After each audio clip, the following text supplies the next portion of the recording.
What if you lost everything, and then you found yourself? Elon Musk sat at his desk in the dimly lit office of SpaceX headquarters, the familiar hum of computers and machines surrounding him like the quiet pulse of the future. It was late, too late, even for him.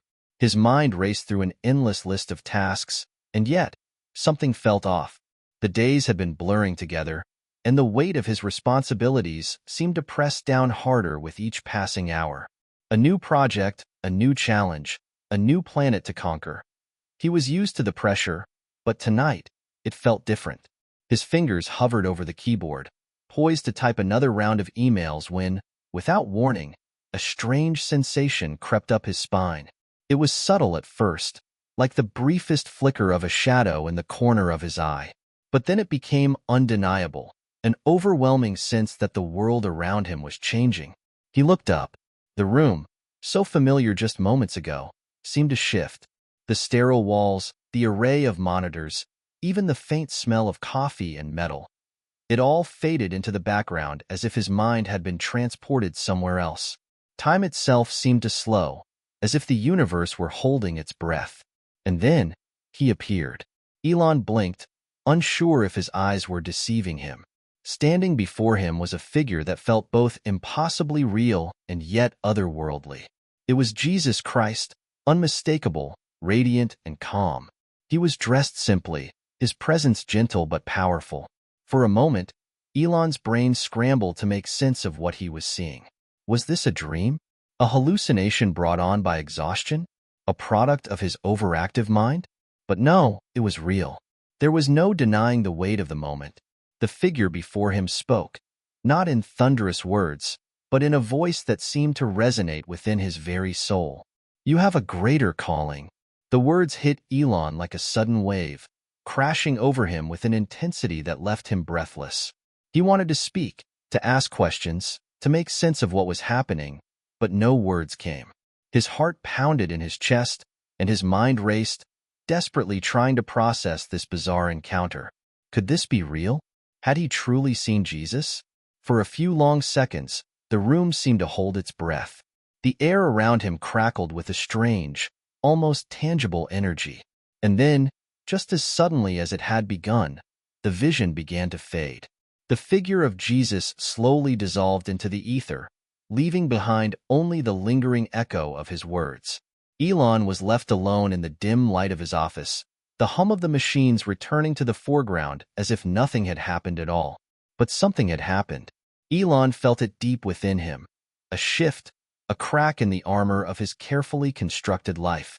He sat still for a long time, staring at the empty space where the vision had been, trying to make sense of what he had just experienced. Had it been a hallucination? A moment of spiritual clarity? Or something far deeper, something that would change the course of his life? His mind raced, replaying the moment over and over. You have a greater calling. What could that possibly mean?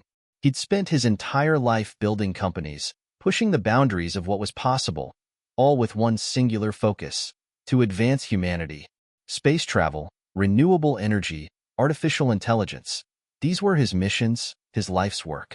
But none of it had ever felt like a calling. It had always been about pushing forward, innovating, achieving the next big thing. Yet now, after this encounter, he felt unsettled.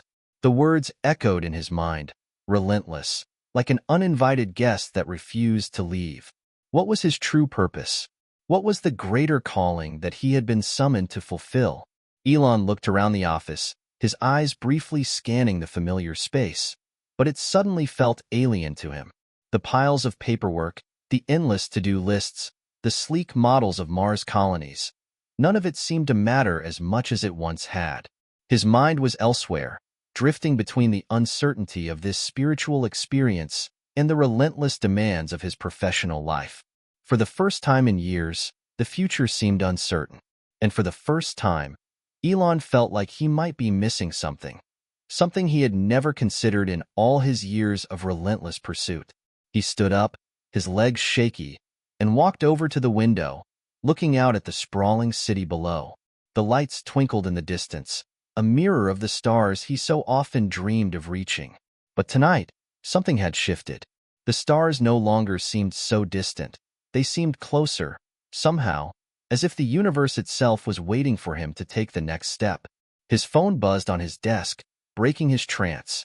It was a message from his assistant, reminding him of an important meeting with the board the next day. Elon let out a long, slow breath. The weight of the moment had not passed. He felt the presence of something greater than himself, lingering in the room. But for now, all he could do was prepare for the tasks ahead. As he turned back to his desk, his hand lingered over the keyboard for a moment. He felt a deep sense of uncertainty, as though the path ahead of him was no longer as clear as it once had been. But there was one thing he knew for sure. He could not ignore the words he had just heard. "You have a greater calling." Elon Musk wasn't sure what that meant yet, but he knew he couldn't go back to the way things were. Behind every great achievement lies a story of struggle. Elon Musk had never been a man who followed conventional paths.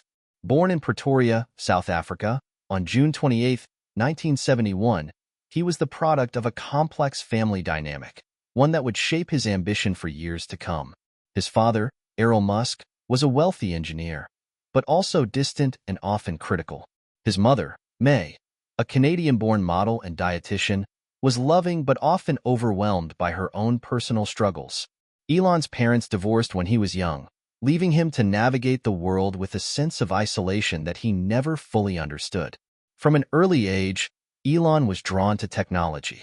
At the age of 10, he taught himself to program, creating a video game called Blaster, which he sold for $500. It was a small triumph, but it was a sign of things to come. While his peers were focused on sports and socializing, Elon spent most of his time reading science fiction, dreaming of a future where he could change the world through innovation. Despite his genius, Elon was often an outcast in school. He was bullied relentlessly, teased for being socially awkward and different. His internal world, which was filled with thoughts of rockets and artificial intelligence, was a far cry from the popular, carefree lives of his classmates. He learned to keep his head down, retreating into books and ideas that made him feel like he was living in a separate universe. This loneliness, this sense of being an outsider, would stay with him for much of his life, fueling his relentless drive to prove himself. When Elon was 17, he moved to Canada to live with his mother. It was a fresh start, but he still felt like an outsider, this time in a new country. He enrolled at Queen's University, but after 2 years, he transferred to the University of Pennsylvania in the United States, where he pursued degrees in physics and economics. It was there, amid the prestigious Ivy League environment, that Elon first started to truly believe in the power of his ideas. The possibilities felt endless, and the world seemed ready to listen. After graduation, Elon could have taken the safe route, found a job at a prestigious company, and started climbing the corporate ladder. Instead, he chose the unpredictable path of entrepreneurship. In 1995, he dropped out of Stanford University after just 2 days, choosing instead to create Zip2, a software company that provided business directories for newspapers. The decision would prove to be the first of many that defied convention. Zip2 was eventually sold to Compaq for nearly $300 million, providing Elon with his first major financial success. But this was just the beginning. In 1999, he founded X.com, an online payment company that would later become PayPal after a merger. The sale of PayPal to eBay for $1.5 billion in stock made Elon a multimillionaire, but it wasn't the money that motivated him. It was the idea that he could use his wealth and influence to push humanity forward. He had bigger dreams, dreams that would take him far beyond the realm of finance. In the years that followed, Elon would go on to create Tesla, SpaceX, and several other ventures, each one more ambitious than the last. He sought to revolutionize the electric car industry, create a sustainable energy future, and make life multi-planetary by colonizing Mars. His mind never stopped, and neither did his ambition. He became a household name, synonymous with innovation and audacity. But for all his accomplishments, there was a part of Elon that remained unfulfilled. His drive for success had come at a personal cost. He had been married 3 times, his relationship strained by his obsession with work. His children were the light of his life, but even they sometimes seemed distant in the face of his relentless pursuit of the future. In public, Elon projected an image of confidence and control. He was the visionary, the genius who could change the world. But behind the scenes, there was a man haunted by his own insecurities. His past, the loneliness, the early failures, the relationships that had slipped through his fingers, had left scars. And despite all the technological wonders he had helped bring to life, Elon had always felt that something was missing. The encounter with Jesus in his office earlier that evening had shaken him to his core. In a life filled with calculations and equations, there had never been room for faith, at least, not in the way most people understood it. He had always dismissed religion as an antiquated belief system, a relic of a past era. But now, with the words, "You have a greater calling," echoing in his mind, he couldn't help but question everything he thought he knew. Elon walked away from his desk and paced the room, his thoughts spiraling. What had just happened? Was it a sign? Was it some kind of divine intervention? Or was his mind simply playing tricks on him after days of exhaustion? He ran a hand through his hair, trying to steady himself, but the more he thought about it, the more unsettled he became. The life he had built, the empire of companies and technologies, suddenly felt incomplete. In all his success, in all his breakthroughs, had he truly made the world a better place? Or had he been so focused on the future, so obsessed with Mars and artificial intelligence, that he had lost sight of the here and now, the people, the planet, the purpose behind it all? For the first time in years, Elon felt a deep, gnawing sense of uncertainty. His mind, usually so certain, now seemed clouded. The logical path ahead was no longer so clear. He thought about his past, about the pain of growing up without a sense of belonging, about the strain his ambition had put on his relationships, about the fear of failure that had driven him to prove himself time and time again. But now, after the encounter, something had shifted. He had spent his life building rockets to reach the stars, but had he ever truly taken the time to look inward? Elon sank into his chair, staring at the empty space where Jesus had stood just hours before. The words, "You have a greater calling," replayed in his mind like a mantra. What if this wasn't just a random experience? What if this was the turning point, the moment he had been waiting for without even realizing it? His phone buzzed again. Another meeting reminder. Another task. Another piece of the puzzle that never seemed to fit quite right. But this time, the task didn't feel as urgent. The pressure to conquer the next frontier, to push technology to its limits, suddenly felt distant, like a secondary concern. Elon had always believed that solving the world's greatest problems was the key to his purpose. But now, the question was it enough? For the first time in years, he questioned whether his life had been led by his mind alone, or if there was something greater at play, something he had been ignoring, something that had been calling him for a long time. You can't serve both the empire and the soul. The days following the vision were a blur of conflicting emotions. Elon's mind was a battlefield, torn between two powerful forces. On one side, the world of technology and innovation beckoned, a world where ambition and intellect ruled. On the other, there was this nagging, unfamiliar sense of something greater calling to him, something outside the realm of logic and reason. He couldn't shake the feeling that his life had shifted in ways he couldn't yet understand. Elon's routine had always been predictable. Up at 7 a.m., a quick workout, more out of necessity than desire, and then straight into his various ventures, Tesla, SpaceX, Neuralink, and the Boring Company. His life had been consumed by a relentless pursuit of progress. He thrived on the adrenaline of taking risks, pushing the boundaries of what was possible. Mars was the final frontier, and everything he did was aimed at getting humanity to that distant planet. But now, everything felt different.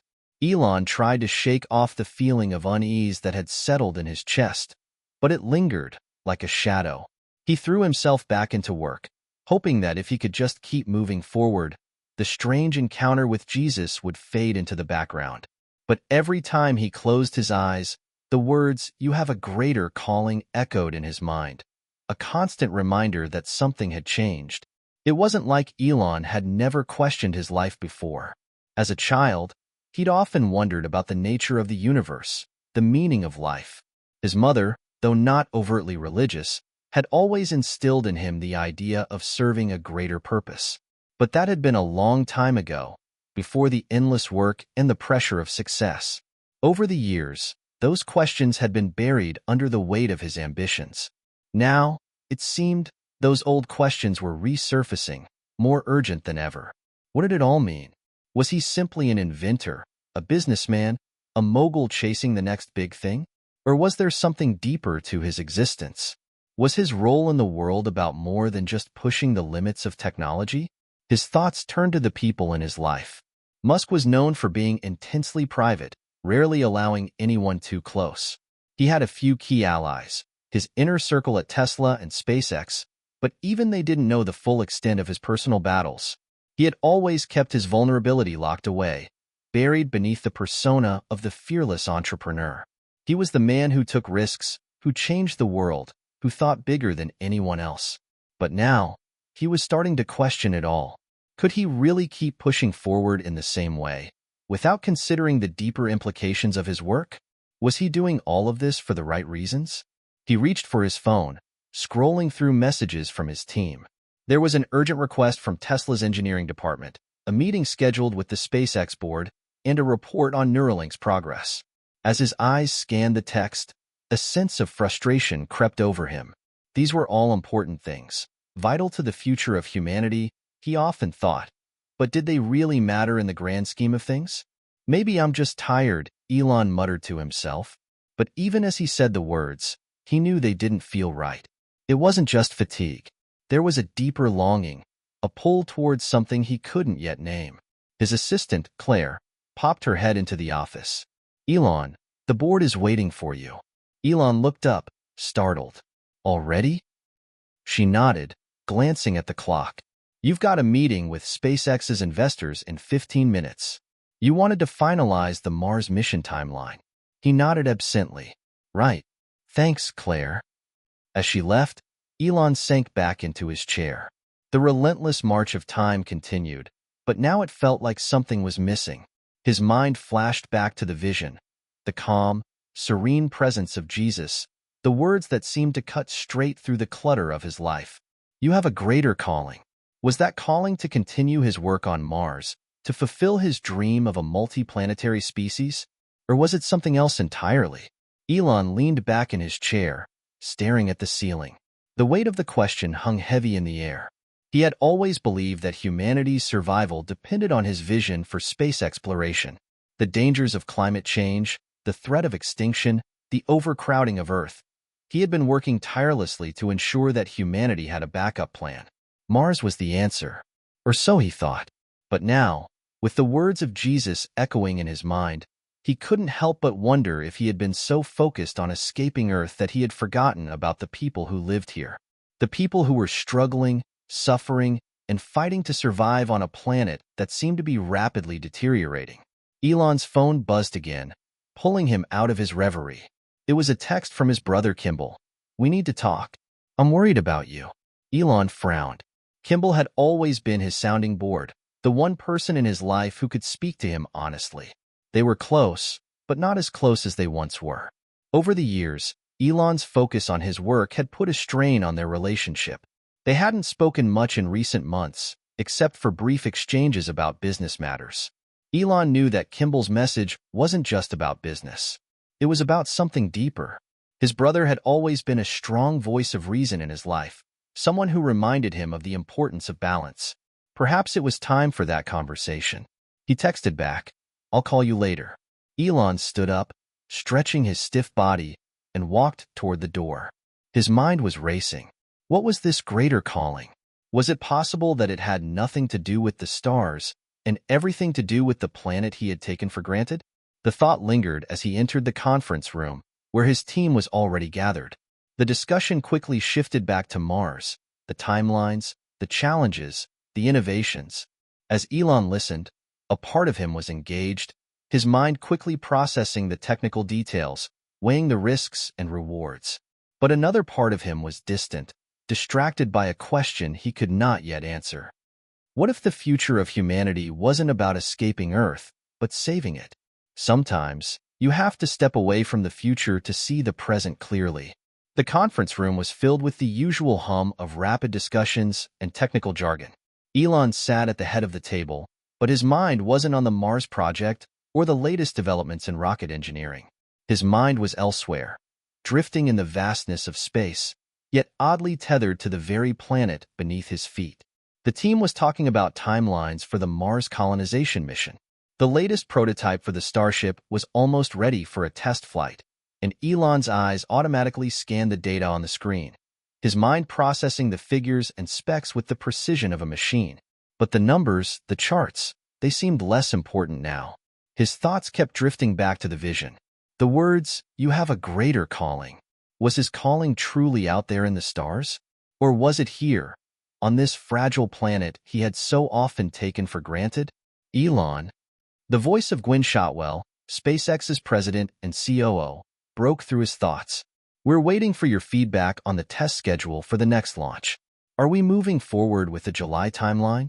Elon blinked and refocused, realizing that he had been silent for longer than usual. "Yes, of course," he replied quickly. "July should work. But let's make sure we have every backup scenario accounted for. We can't afford to have any failures at this stage." He didn't even hear the murmurs of agreement from the team. His thoughts were already spiraling, and the room felt suddenly suffocating. His chest tightened. Was it all worth it? The truth was, he had spent so many years looking to the future, to the promise of a new world on Mars, that he had neglected the one he was already living on. Earth was in trouble. The climate was changing. People were struggling. His companies, Tesla, SpaceX, Neuralink, had been built on the idea that technology would save humanity. But what if that wasn't enough? He thought about the suffering he saw every day. Communities ravaged by natural disasters, the growing income inequality, the societal divisions, the poverty. His mind often worked in grand, abstract terms, building rockets, sending humans to Mars, curing diseases with Neuralink. But now, suddenly, those massive ideas felt distant, as if he had been so focused on future worlds that he had missed the real problems of the present one. The realization stung. Was he running away from what really mattered? He stood up abruptly, cutting the meeting short. "Sorry, everyone. I need a break. Let's reconvene later." The team looked confused, but no one protested. They had learned over the years that Elon could get lost in his thoughts, and when that happened, it was better to let him be. As he walked down the hallway, the weight of the moment pressed down on him. The offices of SpaceX were sleek, modern, designed to represent the future. But today, they felt like a cage. He needed air. He needed space. Elon stepped outside and headed for his car, his mind still racing. He couldn't remember the last time he had allowed himself to just think, really think, without the constant pressure of deadlines and expectations. He hadn't given himself time to process everything that had happened since the vision. He found himself driving out of the city, heading toward the open landscape beyond the urban sprawl. The familiar feeling of being behind the wheel, of controlling the road, gave him a small sense of peace. But even that peace was fleeting. He couldn't escape the pull of the bigger question. What am I really doing? Eventually, he found himself driving to the Tesla factory. It was late in the afternoon, and most of the workers had gone home. But the factory was always alive with energy, even in its quieter moments. Elon wandered through the cavernous space, passing rows of machines, engineers hunched over workbenches, and sleek, unfinished vehicles on the assembly line. He paused in front of one of the completed Tesla Model S cars, its sleek, minimalist design glimmering under the factory lights. He had helped create this. He had pushed the idea of electric cars when no one believed it was possible. It had been a battle that had paid off in the end, but one that had consumed years of his life. For a brief moment, Elon allowed himself to simply be, to stand there, in the quiet of the factory, and reflect. He thought about how much he had achieved. He had changed the automotive industry. He had sent rockets into space. He had created technologies that were shaping the future. But the victories never seemed to last. They were always followed by new problems, new challenges. The next milestone was always just out of reach. And as much as he thrived on that challenge, he couldn't shake the feeling that something was missing. He walked outside, away from the factory, and stood on the edge of the vast open land.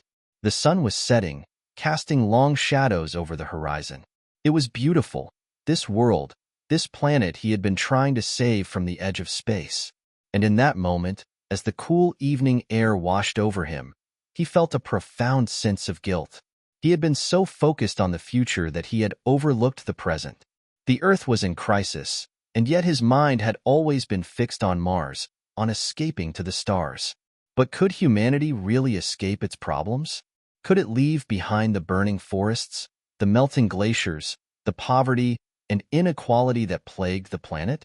Elon closed his eyes, breathing deeply. What am I supposed to do with this calling? It was then that he remembered the words of his brother Kimball. We need to talk. I'm worried about you. Kimball had always been the voice of reason in his life. He had never been consumed by the same obsessive drive that Elon had. Kimball's focus had always been on the people, on the communities, the food systems, the human side of things. Where Elon had seen solutions in technology, Kimball saw them in empathy, sustainability, and connection. Perhaps it was time to listen. Elon pulled out his phone and dialed Kimball's number. The call rang twice before his brother picked up. Elon, it's good to hear from you, Kimball said, his voice warm and familiar. I've been thinking about what you said, Elon began, his voice tentative. About needing to talk. Kimball paused, and Elon could almost hear him smiling. I knew you'd come around. You've been working yourself to the bone, man. But I don't think it's just about the work anymore, is it? Elon exhaled slowly. No, it's not. Something's changed. I'm not sure what to do with it, but I feel like there's something bigger than all of this. I've been so focused on the future, on Mars, but I've ignored the people here, on Earth. And now I don't know if what I'm doing is enough, or if I'm even on the right path. There was a long silence on the other end of the line. Finally, Kimball spoke, his voice gentle but firm. You've always been driven by something bigger than yourself, Elon. But maybe it's time to ask yourself if the journey has been about the right destination. Elon felt the weight of those words. He looked out at the horizon again, where the last traces of the sun were slipping below the edge of the world. Maybe it is time to ask. Sometimes, the answers we seek aren't found in technology, but in the people around us. The next few days felt like an emotional whirlwind for Elon. After his conversation with Kimball, he found himself spiraling in a way he hadn't expected. The questions that had been buried deep in his subconscious were now front and center, demanding answers. He couldn't escape the feeling that his life had been on autopilot for far too long, that his obsession with innovation had come at the expense of real human connection. Despite his genius and his ambition, Elon had always felt alone. He had surrounded himself with brilliant people, engineers, scientists, and visionaries who shared his passion for changing the world, but few had truly understood him. The deeper parts of him that longed for meaning, purpose, and belonging were often pushed aside in the pursuit of the next big breakthrough. There was always a new frontier to explore, a new challenge to conquer, and no time to stop and reflect. But now, in the quiet moments, after the meetings, after the headlines, after the products launched and the rockets soared, Elon could hear the echo of his own loneliness. His relationship with his children, though loving, felt distant. The long hours he spent building Tesla and SpaceX had taken a toll on his family life. His ex-wife Tallulah Riley had been an incredible partner, but his obsession with work had ultimately driven them apart. His children, though proud of their father, were often left to navigate life without him, understanding that he was physically there but emotionally unavailable. And while his brothers Kimball and Tosca were supportive, they too had their own lives and families, and their attempts to reach him often felt like a reminder of his own inability to truly connect with those he loved. He walked into the Tesla factory the morning after his call with Kimball, but his usual sense of purpose was missing. He greeted a few engineers as he made his way to his office, but his thoughts were far from the next big project. Today, he was looking at everything differently. The way the factory hummed with activity, the way the engineers worked with precision and focus, but with little room for creativity or humanity. They were all like him, driven, brilliant, but detached from the bigger picture. Elon sat at his desk, his fingers hovering over the keyboard. He had emails to answer, business strategies to refine, quarterly reports to review. But the tasks seemed meaningless in comparison to the thoughts swirling in his head. He had been building a future, But was he ignoring the present? His legacy would be one of revolutionizing industries, sending humans to Mars, and creating sustainable energy solutions. But would that legacy truly matter if he didn't also focus on the people around him, the ones who would be here long after the rockets had landed and the batteries were charged? He stared out the window, watching as the morning sun cast long shadows across the factory grounds. The world outside was beautiful, alive with possibility. But inside the walls of his empire, the weight of his own ambition was beginning to feel suffocating. Elon picked up his phone and scrolled through his contacts. He had dozens of people he could call, his team, his investors, his advisors, but he didn't want to talk to them. Not right now. What he needed was a conversation that didn't revolve around technology, numbers, or growth. What he needed was to reconnect with something real. He tapped on Kimball's name. "Hey," Elon said when his brother answered. "I need your help." Kimball's voice was calm, as always. "What's going on?" "I've been thinking a lot. About everything. About what we've built, what I've built, and what it all means. But I feel like I'm missing something. I need to reconnect, to figure out what this is all for. What's the point of everything we're doing if we're not helping the people who need it most?" Kimball paused for a moment. "You've always had a bigger vision, Elon. But sometimes the big picture isn't just about the world or the future. It's about the people you care about and the relationships you build. Maybe it's time to look inward for a bit." Elon took a deep breath. "I think I've been running away from that. I've been so focused on saving the world that I forgot about the people right in front of me. My family, my friends. I've neglected them. I've neglected myself." "Maybe that's where you start," Kimball said gently. "Reconnect with the people you love. Be there, and everything else will make more sense." That evening, as the sun set over the Tesla factory, Elon made a decision. He was going to take a step back. For the first time in years, he would stop chasing the next big thing and focus on the people around him. His family, his friends, and himself. He texted his children, who were visiting their mother in Los Angeles. "I'm coming to see you tomorrow. I've missed you." Then, he called Tallulah, a woman who had once been his partner in both life and work. Their relationship had been complex, but they had both moved on. Yet, there was a shared respect, a shared history. "Do you want to grab dinner tomorrow? Just us. No tech, no business. Just us." He put his phone down, feeling a sense of relief wash over him. Maybe this was the real work he needed to do. Not sending people to Mars, not perfecting the electric car, but reconnecting with the things that truly mattered, human connection. The next morning, Elon woke up early, his mind clear. For the first time in months, he felt like he had a sense of direction again, even if it wasn't as grand or audacious as he was used to. It was simpler. It was about relationships, about people.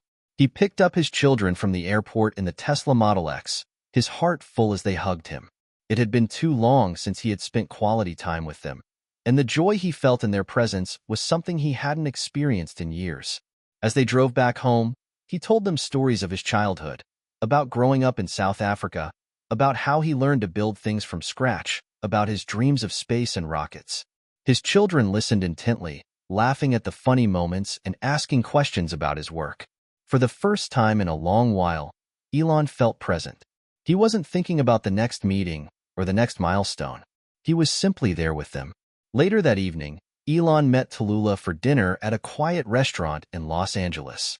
Over the course of the meal, they talked about their lives, about their children, their careers, the things they had learned since their divorce. It wasn't easy, and there were moments of tension, but there was also an unspoken understanding. They had both moved on, but they shared something profound, a deep care for the people they loved. As the evening came to a close, Tallulah looked at him with a softness in her eyes. "You're different, Elon. It's good to see you like this, present, not lost in the next big thing." Elon smiled. "Maybe I've been lost for a while, but I'm finding my way back." The following weeks were a time of reflection for Elon. He took a break from his usual routine, spending more time with his children and reconnecting with the people he had neglected for so long. He found joy in the small moments, the laughter of his kids, the conversations with Kimball, the quiet walks in nature. It was in these moments that he began to realize something fundamental. The work he had done, the innovations he had created, were all meaningful. But the relationships he had with the people around him were the real foundation of his life. The work would always be there, but the people, they were irreplaceable. In the quiet, the truth whispers. Elon Musk was known for his work ethic, laser-focused, relentlessly driven, always moving toward the next big breakthrough. He was a man whose vision extended beyond the stars, yet over the past month, he had discovered something unexpected: the value of stillness.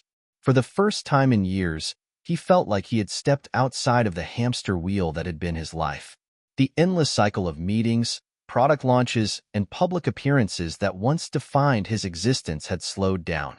Elon found himself waking up early, but rather than dive straight into emails or board meetings, he spent time with his children. He cooked breakfast for them, something that felt foreign yet strangely fulfilling. There was joy in the small moments, in the simple act of being present, of seeing the world through their eyes. In the evenings, he would take walks through the parks near his home, letting his thoughts drift as the sun set over the horizon. He wasn't thinking about the next technology or the next investment. He wasn't thinking about Mars or electric cars. For once, he was simply existing, and it felt like a revelation.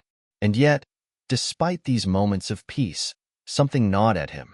The vision he had seen, the one that had altered the course of his life, was still there, in the back of his mind. The words, "You have a greater calling," continued to echo, but now they felt more urgent. Elon had thought that reconnecting with his family and the present moment would be the answer, that it would bring him clarity. And while it did, it also uncovered a deeper, more complex truth. He had spent so many years looking outward, focusing on innovations and technologies, that he had neglected the spiritual side of himself, the side that longed for meaning beyond the tangible. It was on one of these quiet walks, just a week after his dinner with Tallulah, that he found himself at a crossroads. He was walking along a trail near his home, the sound of birds in the trees and the soft crunch of dirt beneath his shoes creating a peaceful, meditative rhythm. The early evening light was soft, and the air was cool.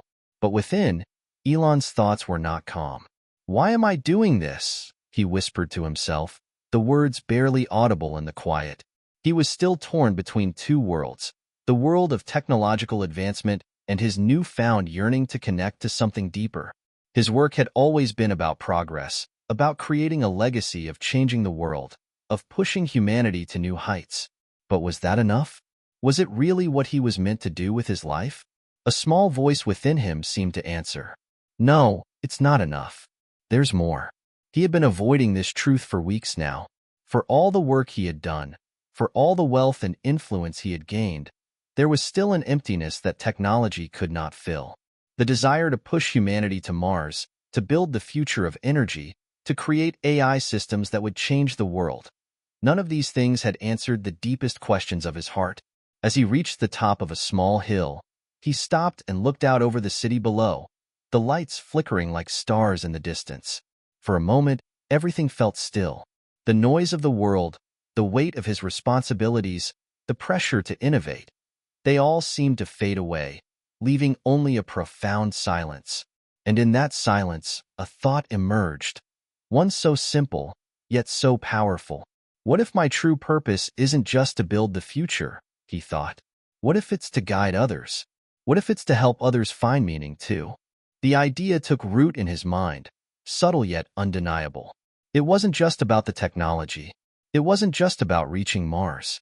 It was about making the world better for everyone, not just by launching rockets, but by helping people rediscover their humanity, by helping them find connection, compassion, and understanding. Elon began walking again, the weight in his chest lifting slightly as the thought took hold. Maybe this was his true calling. Maybe he wasn't supposed to just innovate and disrupt. Maybe he was meant to inspire, to show the world that there was more than just the future, that the present mattered, and that humanity itself was the key to solving the challenges ahead. Over the next few days, Elon began seeking out different avenues for spiritual reflection. He had always been curious about religion, about the deeper mysteries of life, but he had never fully explored it. He was always so busy with his projects, always focused on the tangible, on what could be measured, that he hadn't made space for the intangible, for faith. But now, he felt an undeniable pull. He began researching different philosophies and religious teachings. He read the works of great thinkers, from Marcus Aurelius and Albert Einstein to the Dalai Lama and spiritual leaders he had long admired from afar. There were moments of deep reflection, where the pieces of his life began to fall into place. And while he didn't yet have all the answers, he felt himself drawn toward a path that felt more grounded, more connected to the world and the people around him. One evening, as he was deep in thought at his desk, an idea struck him. He picked up his phone and dialed Kimball. "Hey, brother," Elon said when Kimball answered. "I need your help with something." "What's going on?" Kimball replied, his voice always steady, always calm. "I've been thinking a lot about everything lately, about the direction my life is going, about what I'm really supposed to be doing. And I think I've been missing something. I've been so focused on technology and innovation, but I haven't been focused on people, on helping people." Kimball was quiet for a moment. Elon could hear the soft hum of background noise, the sound of his brother's home. "You're coming to a realization, aren't you?" Kimball said gently. Elon nodded, even though Kimball couldn't see him. "Yeah, I think I've spent so much time trying to build the future that I've neglected the present. And I want to do something different, something more meaningful." Kimball was quiet for another long moment. "You know, Elon, I've always believed that the greatest innovation comes from a place of service. The world doesn't need more technology. It needs people who care, who take action to make things better." Elon smiled faintly, feeling a deep sense of comfort in his brother's words. "I'm starting to believe that too," he said quietly. "I don't know what this means yet, but I think I need to take a step back from everything for a while. I want to figure out how I can really make a difference, not just by building rockets or electric cars, but by helping people on a deeper level." Kimball's voice was full of warmth. "Whatever it is, I'll be here to help you figure it out." That night, Elon sat alone in his study, reflecting on everything that had happened over the past few months. He had taken a step back from his usual routines, and in doing so, he had found something unexpected, a deeper connection to himself, to his family, and to the world around him. And as he looked out the window, the city lights twinkling in the distance, he realized that the next step of his journey would not be about reaching for the stars, but about bringing people together, about finding the purpose that transcended all his achievements. Maybe, just maybe, his true calling was not to change the world through technology alone, but to help the world change through the power of human connection. To find meaning, sometimes we have to let go of what we think we know and embrace what we don't. The days that followed were an experiment in living differently for Elon. He had made the decision to slow down, to step outside the whirlwind of constant innovation and reflect on his deeper purpose. Yet, while he was trying to reconnect with his family and reevaluate his own life, he couldn't shake the feeling that something more profound was happening, something beyond just introspection. Elon's experience with Jesus was still vivid in his mind. He hadn't forgotten the profound sense of clarity that had washed over him during their conversation. It felt as if his soul had been touched by something beyond himself, a truth too big to fully comprehend. He wasn't sure what to make of it, but there was no denying that something inside him had shifted. But now, the question lingered. What would that shift mean? Was it a call to action? Was he supposed to do something more than just focus on his family and his companies? How could he take the clarity he felt in that moment and apply it to his daily life? He decided to take a different approach. Instead of remaining passive, he would seek out experiences and conversations that might shed light on what was happening within him. The first step was to visit his old friend, Father Thomas, a Catholic priest who had been one of the few people in his life capable of talking about faith and spirituality in a way that resonated with him. Father Thomas was more than just a religious leader. He was a mentor and someone who had helped Elon navigate some of the more difficult questions about life, purpose, and meaning. Elon had always respected Father Thomas for his quiet wisdom and gentle presence. They had discussed many things over the years, from philosophy to science to the intersection of faith and technology, but they had never really discussed Elon's own personal spiritual journey, at least, not deeply. That afternoon, Elon drove to Father Thomas's small church, a quiet, simple building tucked away on a tree-lined street. As he approached the front doors, he could feel a slight sense of nervousness in his chest. He wasn't sure what he was hoping to find. He wasn't even sure if he was searching for answers. But he knew one thing. He had to talk to someone who might help him make sense of what was unfolding inside of him. Father Thomas greeted him warmly when he arrived. His face, framed by his white beard and glasses, was kind, and his voice was steady with a calm that always seemed to ground Elon. "Good to see you, Elon," Father Thomas said as he gestured toward a quiet pew near the front. "It's been a while. What's on your mind?" Elon sat down, taking a deep breath. He felt a strange mix of vulnerability and anticipation. This was a conversation he had been avoiding for a long time, but now it felt necessary, almost like a pilgrimage of the soul. "I've been doing a lot of thinking lately," Elon began. "About my life, about everything I've built, about the future. But it feels like I'm missing something. I can't shake this feeling that there's more to life than just technology and progress."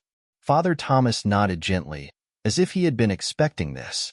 "Sometimes, we spend so much time looking outward, trying to create and build, that we forget to look inward, to examine what's happening inside us.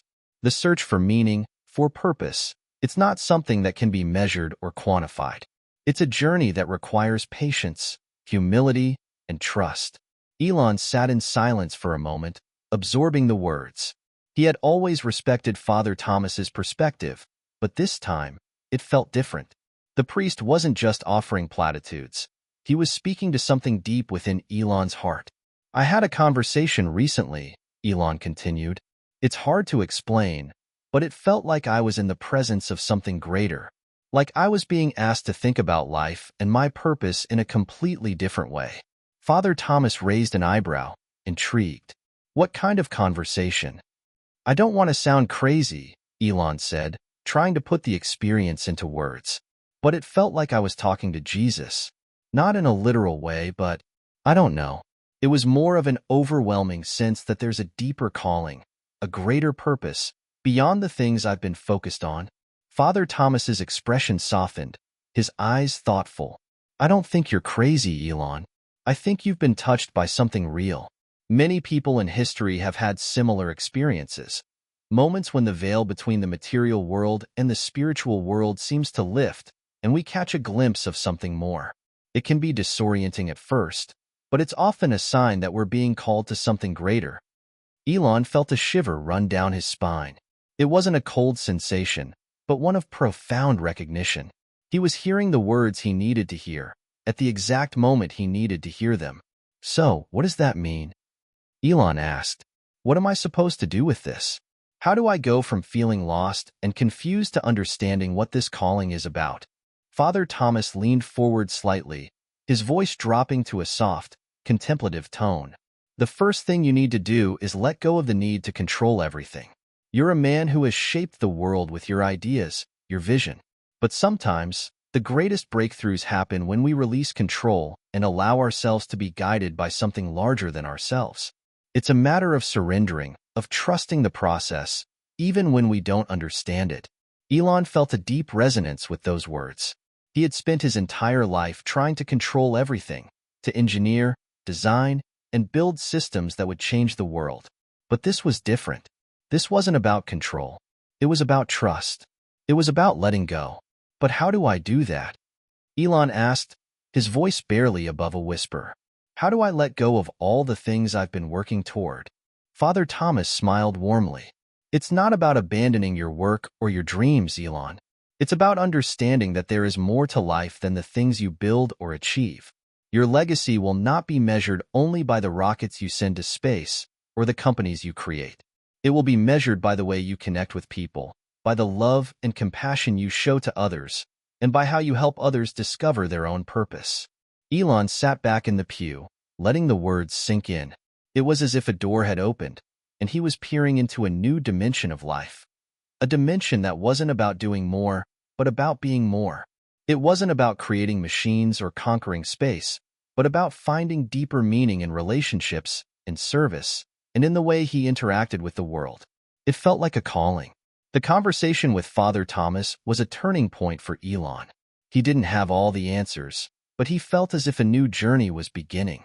It wasn't one of technological innovation or world-changing inventions.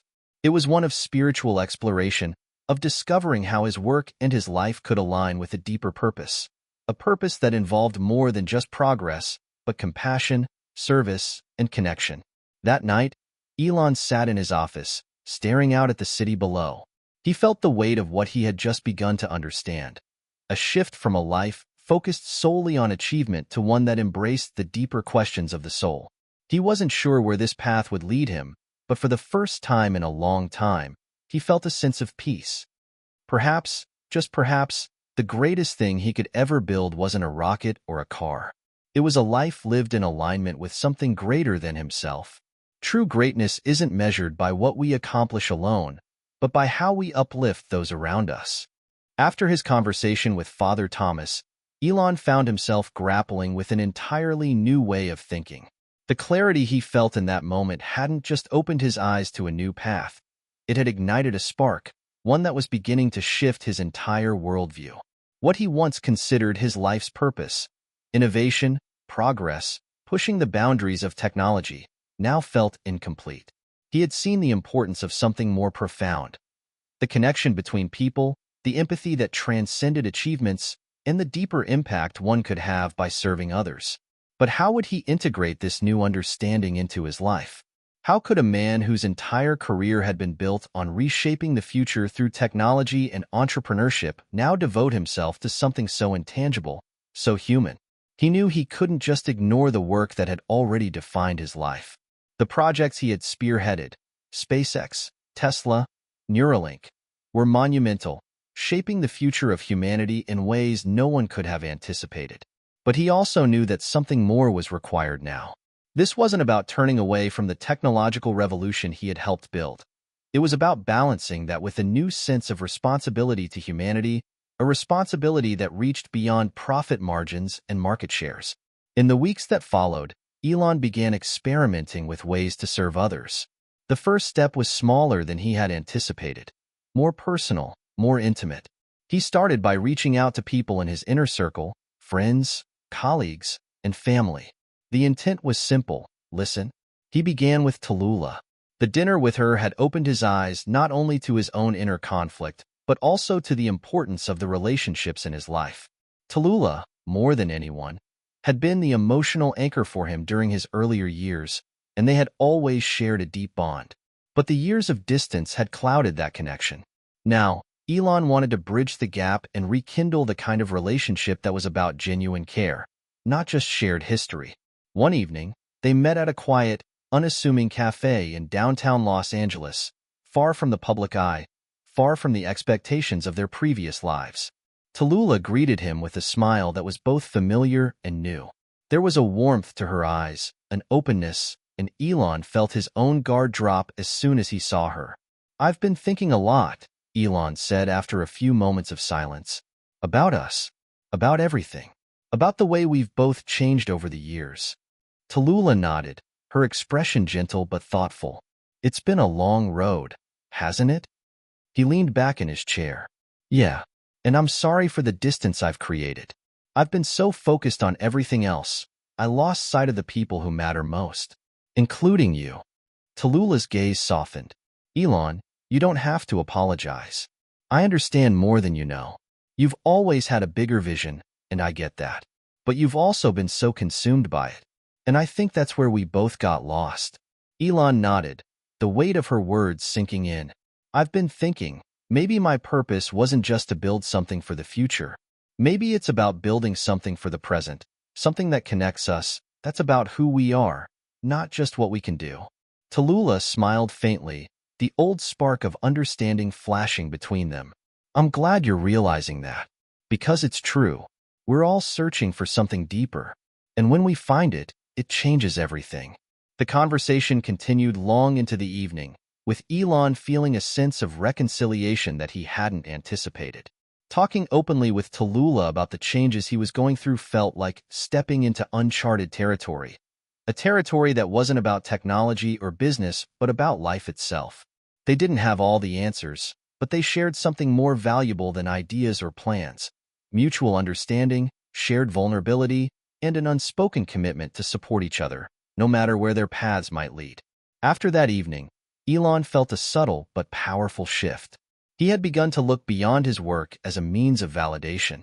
He had begun to understand that relationships, genuine, nurturing relationships, were the foundation of everything. It wasn't enough to just change the world. He needed to change how he interacted with it. Over the next few weeks, Elon began making more intentional efforts to reach out to people who had shaped his journey. He reached out to Kimball, his brother, to talk about his ideas, his reflections, and the future.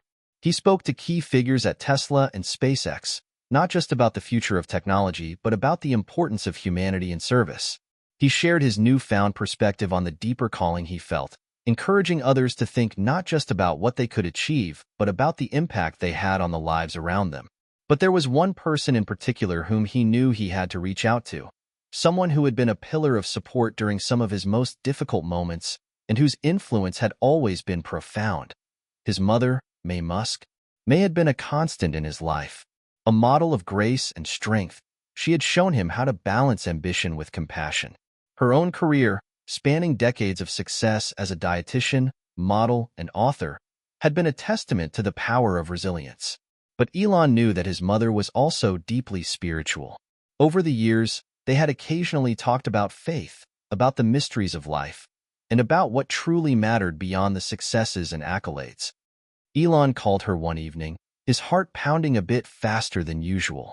The conversation would be different this time, he realized. It wasn't just about family or business. It was about something much deeper. "Hi, Mom," Elon said when she picked up. "How are you?" "I'm good, sweetheart," May replied, her voice warm and familiar. "What's on your mind?" Elon hesitated, then spoke from the heart. "I've been thinking a lot about life, about purpose. I've been spending more time reflecting on things. And I'm realizing there's something I've been missing for a long time. I've been so focused on work, on achieving, that I lost sight of what really matters. I want to make a change. I want to live with more intention, more purpose." There was a long pause on the other end of the line. When May spoke again, her voice was soft, but there was a clarity to it. "I'm so proud of you, Elon," she said. "But what you're realizing now is something that many people spend their entire lives trying to figure out. The world will always pull you in 1,000 directions. But the truth is, we're here to help one another. We're here to love, to serve, to lift each other up. Don't forget that, no matter how far you go." Elon closed his eyes as her words washed over him. He felt a sense of calm in the deep truth of what she said. She had always known this, even when he had been too focused on building rockets and electric cars to see it. "Thanks, Mom," Elon whispered, feeling the weight of her love and wisdom in his heart. Over the coming months, Elon's journey of service deepened. He didn't abandon his work or his dreams, far from it. But he began to integrate his new perspective into everything he did.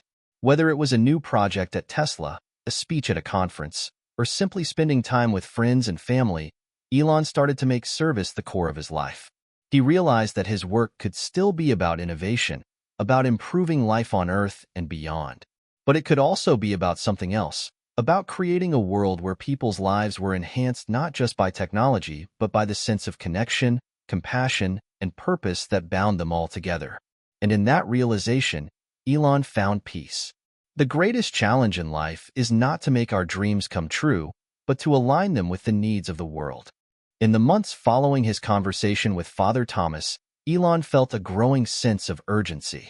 He had always been driven by the desire to push the boundaries of technology, to solve problems, to make a tangible impact on the world. But now, that drive had evolved. The question he couldn't shake was no longer what he was going to do, but why he was doing it. The vision that had once been about colonizing Mars, about saving humanity from extinction, now seemed to be part of a much larger picture. Yes, space exploration was still important. Yes, sustainable energy solutions were vital, but they were not enough on their own. Elon realized that in his quest to change the world, he had overlooked a deeper need. The need for a fundamental change in the way people connected with one another, in the way they understood purpose. Elon's thoughts turned back to his family and friends, to the conversations he had started to have with them about the deeper meaning of life. If he was truly going to make a difference, he had to lead by example. The mission he was embarking on wasn't just about the next technological breakthrough. It was about creating a culture of service, connection, and empathy within the companies he led and the broader world around him. His work, his wealth, his influence, they could all be powerful tools for something greater. This realization sparked a new mission, one that Elon would quietly and determinedly begin to shape over the next several months. It was not a public mission. It was something deeply personal. He decided that he would refocus his company's efforts on initiatives that placed a higher emphasis on humanity's well-being. For Tesla, this meant making electric vehicles more affordable and accessible to people in underserved communities. For SpaceX, it meant focusing on how the advancement of space technology could be used to solve earthly problems, resource scarcity, environmental challenges, and even the development of sustainable energy solutions on Earth. And he would start with his own team. One crisp autumn morning, Elon called a meeting with the leadership teams of SpaceX and Tesla. The atmosphere was a little different today, as everyone knew there was something important to be addressed. The room filled with the usual mix of engineers, designers, and executives. But today, Elon noticed a certain tension. They were used to being pushed toward ambitious goals, to hearing about the next breakthrough, the next major launch or milestone. But today, there was something different in the air. When Elon took his seat at the head of the table, he noticed a few of the faces that had been with him from the early days, faces that had seen him at his most driven and, at times, his most obsessive. They had all followed him because they believed in the mission, because they trusted him to lead them to new frontiers. But now, as he looked at them, Elon felt something new stirring inside him. He wasn't just their CEO. He was something more, a mentor, a guide, someone who could help them see that the work they were doing could be about more than just technology and progress. It could be about changing lives, about making the world a better place, not just for a select few, but for everyone. Thank you all for coming together today, Elon began, his voice calm but firm. As you know, we've built some incredible things here at Tesla and SpaceX. Together, we've revolutionized the way people think about sustainable energy, transportation, and space exploration. But over the past several months, I've had a lot of time to reflect on the bigger picture. And what I've realized is this. Our work, as important as it is, can't just be about innovation for the sake of innovation. It has to be about people. It has to be about making sure that the future we're creating is a future that benefits everyone, not just those who can afford our products or have access to cutting-edge technology. There was a murmur in the room, a kind of quiet understanding. Elon could see the wheels turning in their minds, and for the first time, he felt they were truly listening. He continued, his tone softening as he spoke. We've always said that we want to change the world. We've always had big goals. But I want us to think about what it means to change the world for everyone. That means creating products that are affordable, that serve the people who need them most. It means using our resources and our knowledge to tackle the biggest challenges facing humanity: climate change, poverty, disease, and inequality. And it means fostering a culture of service within these companies. I want us to ask ourselves every day, how can we use our skills, our intelligence, and our resources to serve the people who need it most? The room was silent as Elon let his words settle in. He could feel the weight of the moment. This wasn't just another motivational speech. This was a shift, a redirection of purpose. Then, he added, I'm not asking for perfection. I'm asking for a shift in how we approach our work. It's no longer just about being the best. It's about being the most responsible, the most compassionate, the most inclusive. And if we do this right, we'll not only change the world, we'll inspire others to do the same. There was a pause as his team absorbed the magnitude of what he had just laid out. Then, one of his senior engineers, Sarah, spoke up. Elon, this is a huge shift. Are we ready for this? I mean, we're talking about a complete overhaul of how we do things. From product design to marketing to manufacturing, it's all going to have to change. Elon nodded, acknowledging her concerns. Yes, it's going to be a challenge. It's going to take time, and it won't be easy, but I believe we're ready for it. We've always been pioneers. We've always taken risks. And now, we need to take a risk in a new direction, one that focuses not just on what we can build, but on who we can help. It's time for us to lead the way, not just in technology, but in humanity. There was a long pause before another team member, David, spoke up. I think it's exactly what we need, he said, his voice filled with conviction. For so long, we've been focused on the next big thing. But this is about something more meaningful. It's about the legacy we're leaving behind, and I think everyone in this room is ready to be a part of that. A wave of agreement rippled through the room. Elon could feel it, the energy shifting. The room was no longer filled with just engineers and executives. It was filled with people who believed in something bigger, something more important than the next product launch. They believed in the mission Elon had just articulated, and in that moment, something extraordinary began to take shape. Elon spent the rest of the meeting discussing specifics: how to make Tesla's electric cars more accessible to people in developing countries, how to use SpaceX's technologies to aid disaster relief efforts, how to make the companies more transparent, more inclusive. It wasn't just about products anymore. It was about creating a culture of service, a movement that would redefine what it meant to be successful. As the meeting came to a close, Elon could sense the shift within the room. His team was energized, not by the promise of a new product or technological breakthrough, but by something far more profound: a new mission. They weren't just employees anymore. They were part of something larger than themselves. Elon left the meeting feeling a quiet sense of fulfillment. He knew that the road ahead would be challenging, but for the first time in a long time, he felt confident that he was on the right path. His vision had expanded from the world of technology to the world of humanity. And he was no longer just a businessman. He was a leader, a guide, a servant to the world. As he walked back to his office, Elon made a vow to himself. He would do everything in his power to make this new mission a reality. And as he did, he hoped the world would follow suit. Great things are not done by impulse, but by a series of small things brought together. Vincent van Gogh. After the meeting, something began to change within Elon. His vision, which had once been laser-focused on monumental achievements, began to broaden. It wasn't just about building rockets or cars anymore. It was about building a legacy that would last beyond his lifetime and continue to inspire future generations.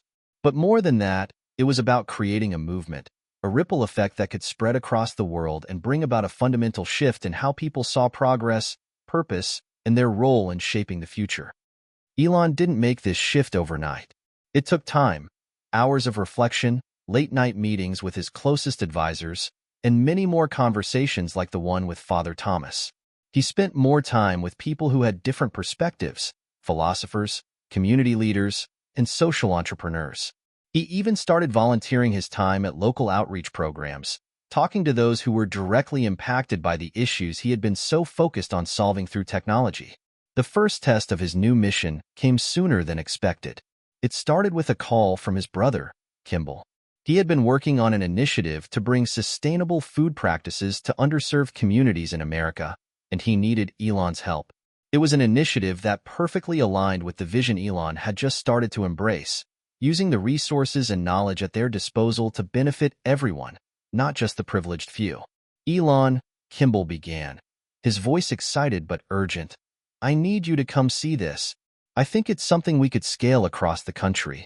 We've been working with local farmers, nonprofits, and community leaders to build food hubs in areas that don't have access to fresh produce. It's all about sustainability, building a local food system, and making sure no one goes hungry. Elon paused for a moment, feeling the weight of the words. He knew this was the kind of project he had been longing for. A project that wasn't just about making money or improving technology, but about serving the people who needed it most. I'm in, Elon said without hesitation. Let's see how we can take this to the next level. The following week, Elon flew out to meet Kimball and visit the food hubs they had been building. The experience was eye-opening. Elon had always known about food insecurity, of course, but seeing it up close, the long lines of families waiting for fresh vegetables, the struggles of farmers who were barely scraping by, hit him in a way that was deeper than he had anticipated. Kimball and his team had been working with local communities to not only provide food, but also create educational opportunities around sustainable farming. They were teaching people how to grow their own food, how to build small-scale agricultural systems that could support entire neighborhoods. It was a model that could easily be replicated, and Elon immediately saw the potential to expand the initiative beyond the local level. But this wasn't just about scaling it. It was about finding ways to make it sustainable. It was about ensuring that the project didn't just provide temporary relief, but created long-lasting change. Elon knew he could help make this happen. His experience in scaling businesses, his ability to bring together the best minds in technology and innovation, it was all going to be critical in making this vision a reality.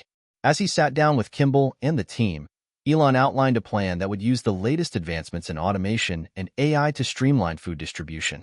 They could partner with Tesla's energy division to help power the hubs with solar energy, reducing costs and creating a more sustainable infrastructure. SpaceX's satellite technology could be used to help monitor crop growth and predict weather patterns, giving farmers real-time data to improve yields. But the most powerful part of the plan was the emphasis on local empowerment.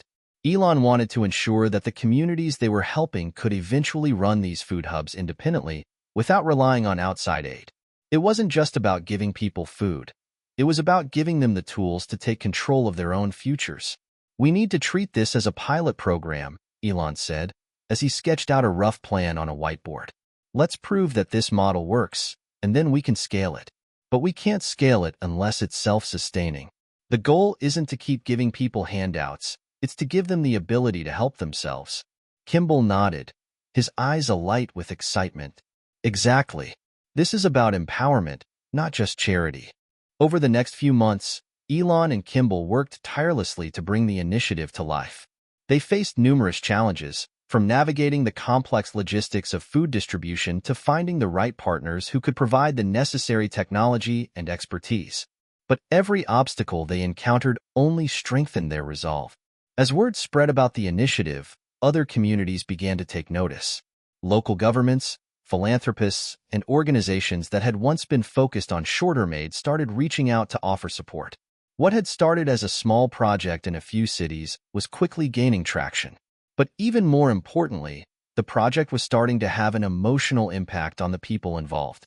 Families who had struggled for years with food insecurity were now growing their own produce, learning how to feed themselves and their communities. Farmers who had once felt forgotten were now given access to modern tools and techniques that allowed them to thrive. People who had never imagined they could make a difference were now leading the charge in their own neighborhoods. Elon watched this transformation with a growing sense of awe. This wasn't just a project, it was a movement that was empowering people, not just with food, but with knowledge, with purpose, with the understanding that they could shape their own futures. And this, Elon realized, was the real power of the work he had embarked on. It wasn't about building something grand or impressive. It was about building something that had the power to transform lives at the most fundamental level. It was around this time that Elon began to notice something subtle but significant. The people working on the initiative, his team at Tesla, SpaceX, and other partners, were starting to change too. They were no longer just driven by the need to meet quarterly goals or hit profit margins. They were beginning to see their work as something more, a way to make a difference in the world, a way to serve the greater good. The ripple effect had begun. Elon had taken his first step toward a new kind of success, a success that was measured not by the wealth he amassed, but by the impact he had on people's lives. He had taken his first step on a path that would lead him to a deeper understanding of what it meant to truly lead. And with every person he helped, every community he empowered, the ripple continued to spread. As he sat in his office one late afternoon, reflecting on how far the initiative had come, Elon realized something. The mission he had started was no longer just about a company or a cause. It was about creating a legacy of service, a legacy that would touch every corner of the world. And in that moment, Elon Musk knew that the work he was doing was not just changing lives, it was changing the future. Alone we can do so little. Together we can do so much. Helen Keller. The success of the Food Hub initiative brought about something unexpected for Elon. Beyond the tangible results, more sustainable food systems, thriving local communities, and improved living standards, there was an invisible transformation happening.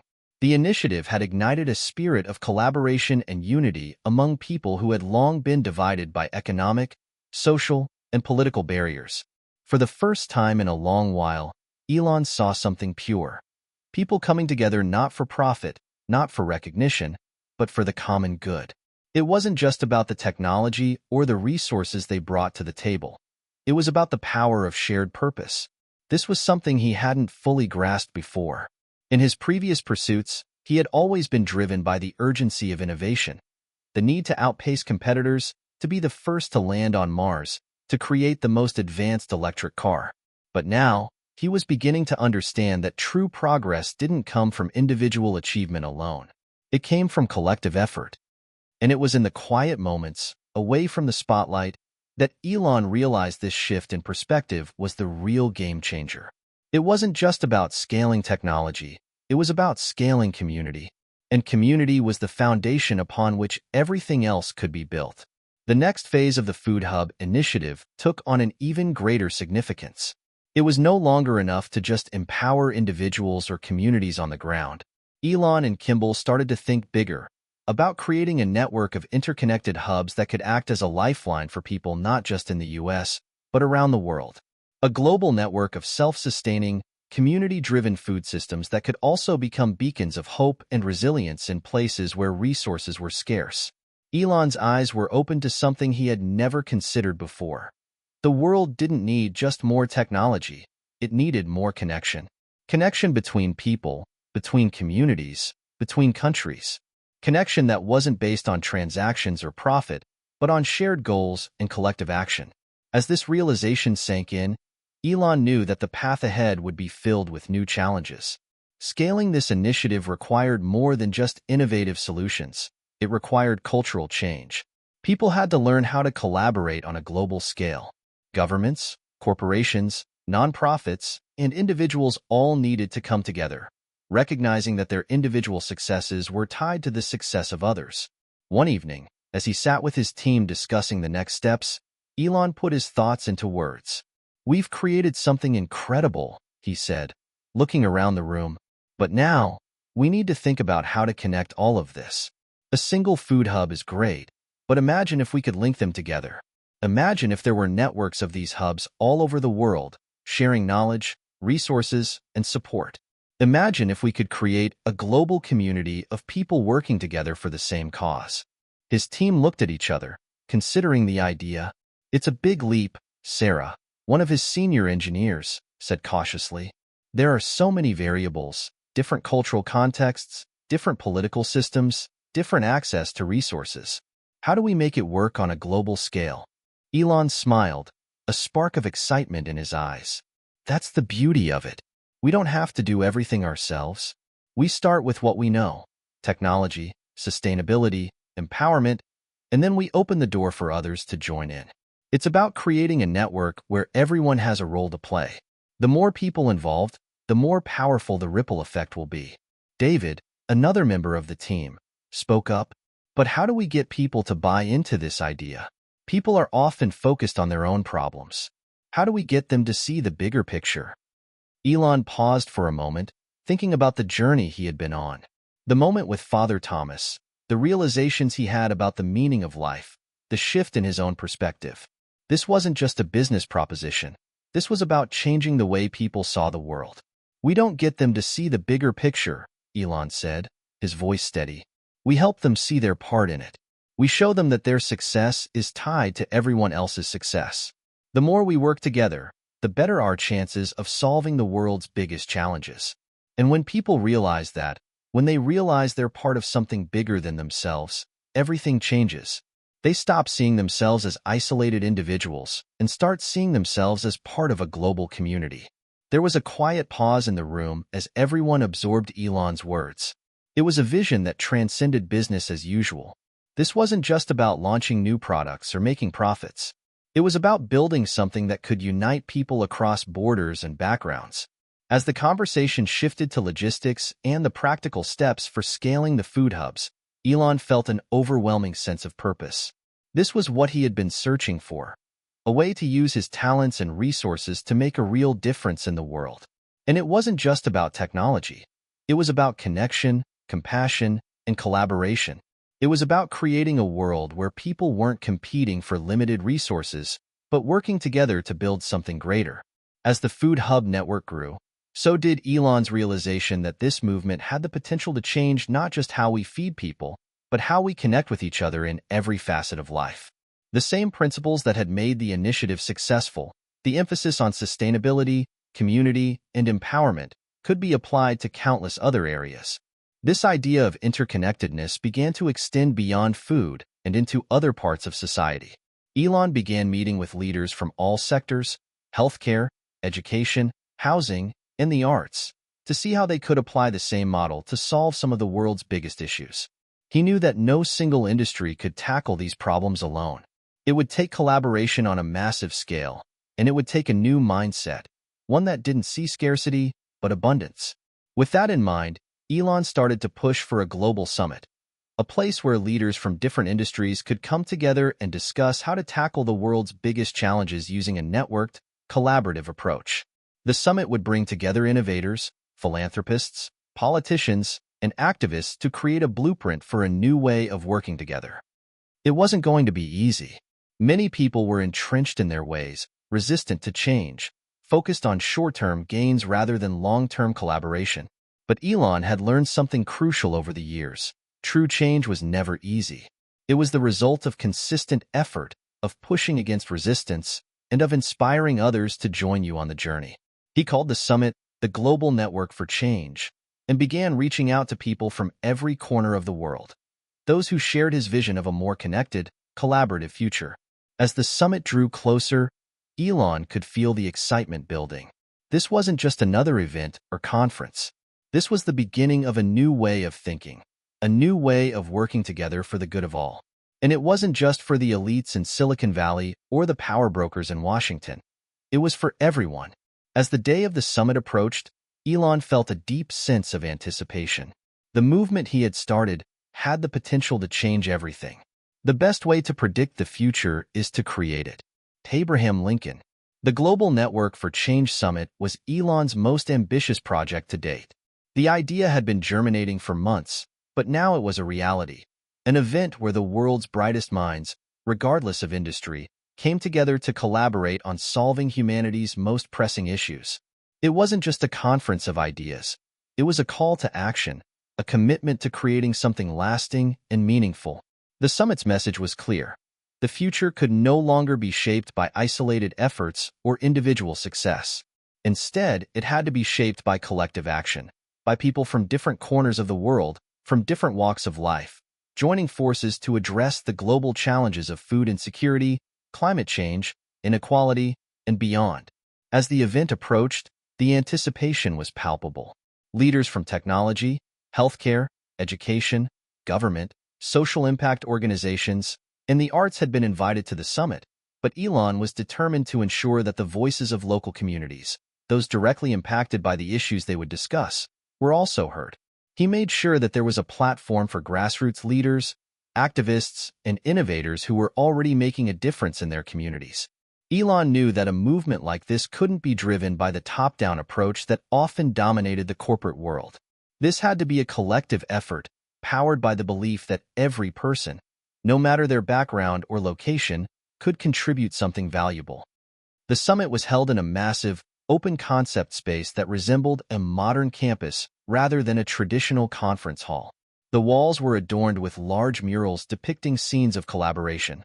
Communities working together to build sustainable cities, farmers partnering with technologists to create food systems that nourished everyone, artists and scientists joining forces to solve environmental challenges. Elon wanted to create an environment that would inspire innovation, while also making it clear that the summit was a celebration of unity and diversity. The first day kicked off with a keynote address by Elon, who was met with a standing ovation.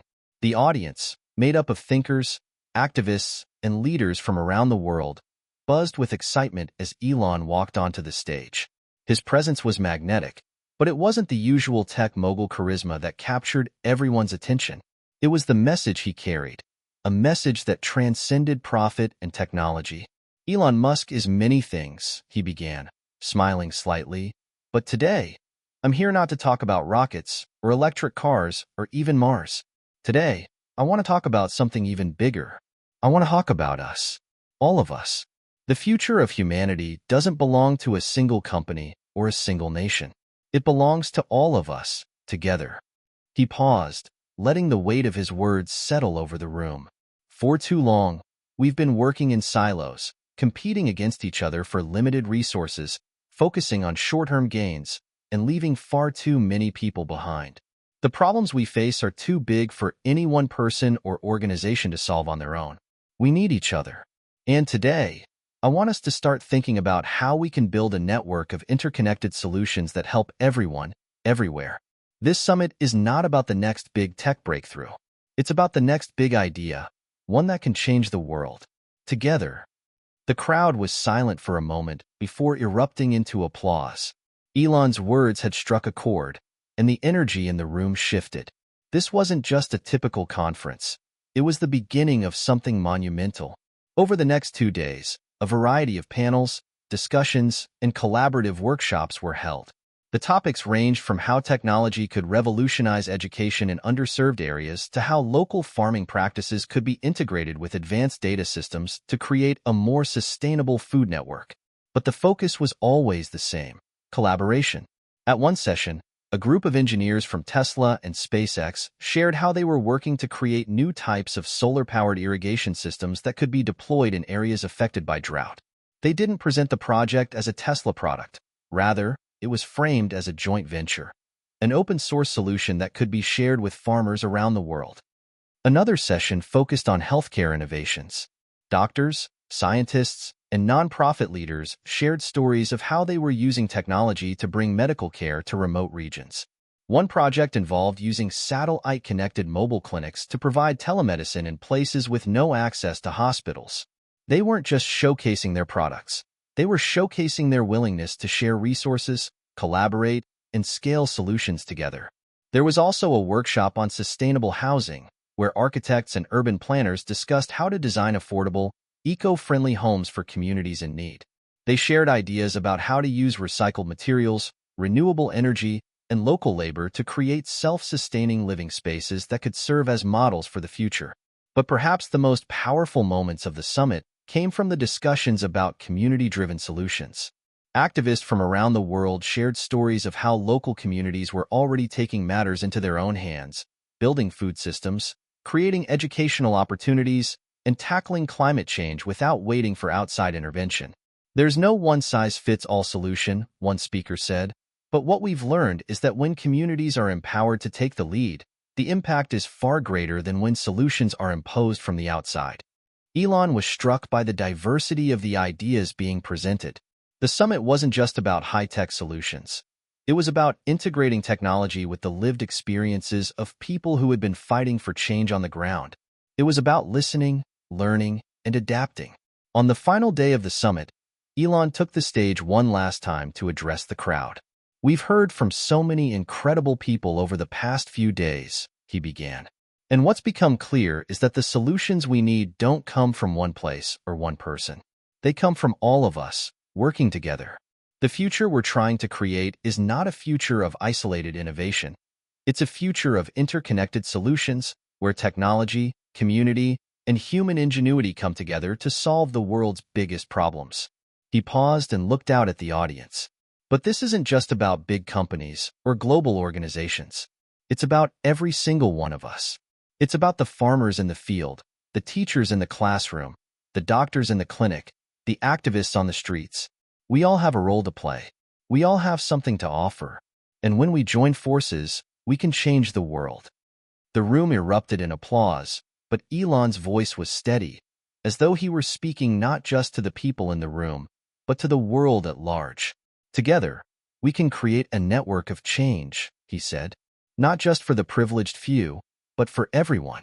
A future where no one is left behind, where we all rise together." This is just the beginning. The Global Network for Change Summit wasn't the end. It was just the beginning. Over the next several months, the ideas and partnerships formed during the event began to take shape. New collaborations flourished as people from different industries came together to work on projects that had a real impact on people's lives. But the most powerful change was happening on a much deeper level. People began to see themselves as part of something bigger than their own personal success. They began to understand that true progress was not about individual achievements. It was about collective advancement. They began to see the power of collaboration and how much could be achieved when people worked together for the common good. For Elon, the The summit had been a defining moment. He had shifted from being an individual inventor and entrepreneur to becoming a global connector, someone who understood that the world's greatest challenges couldn't be solved alone. The path forward was one of collaboration, empathy, and shared purpose. And as the ripple effect of the summit continued to spread, it became clear that the future Elon Musk had envisioned wasn't just about technology or innovation. It was about building a better world for everyone. Great things are not done by impulse, but by a series of small things brought together. Vincent van Gogh.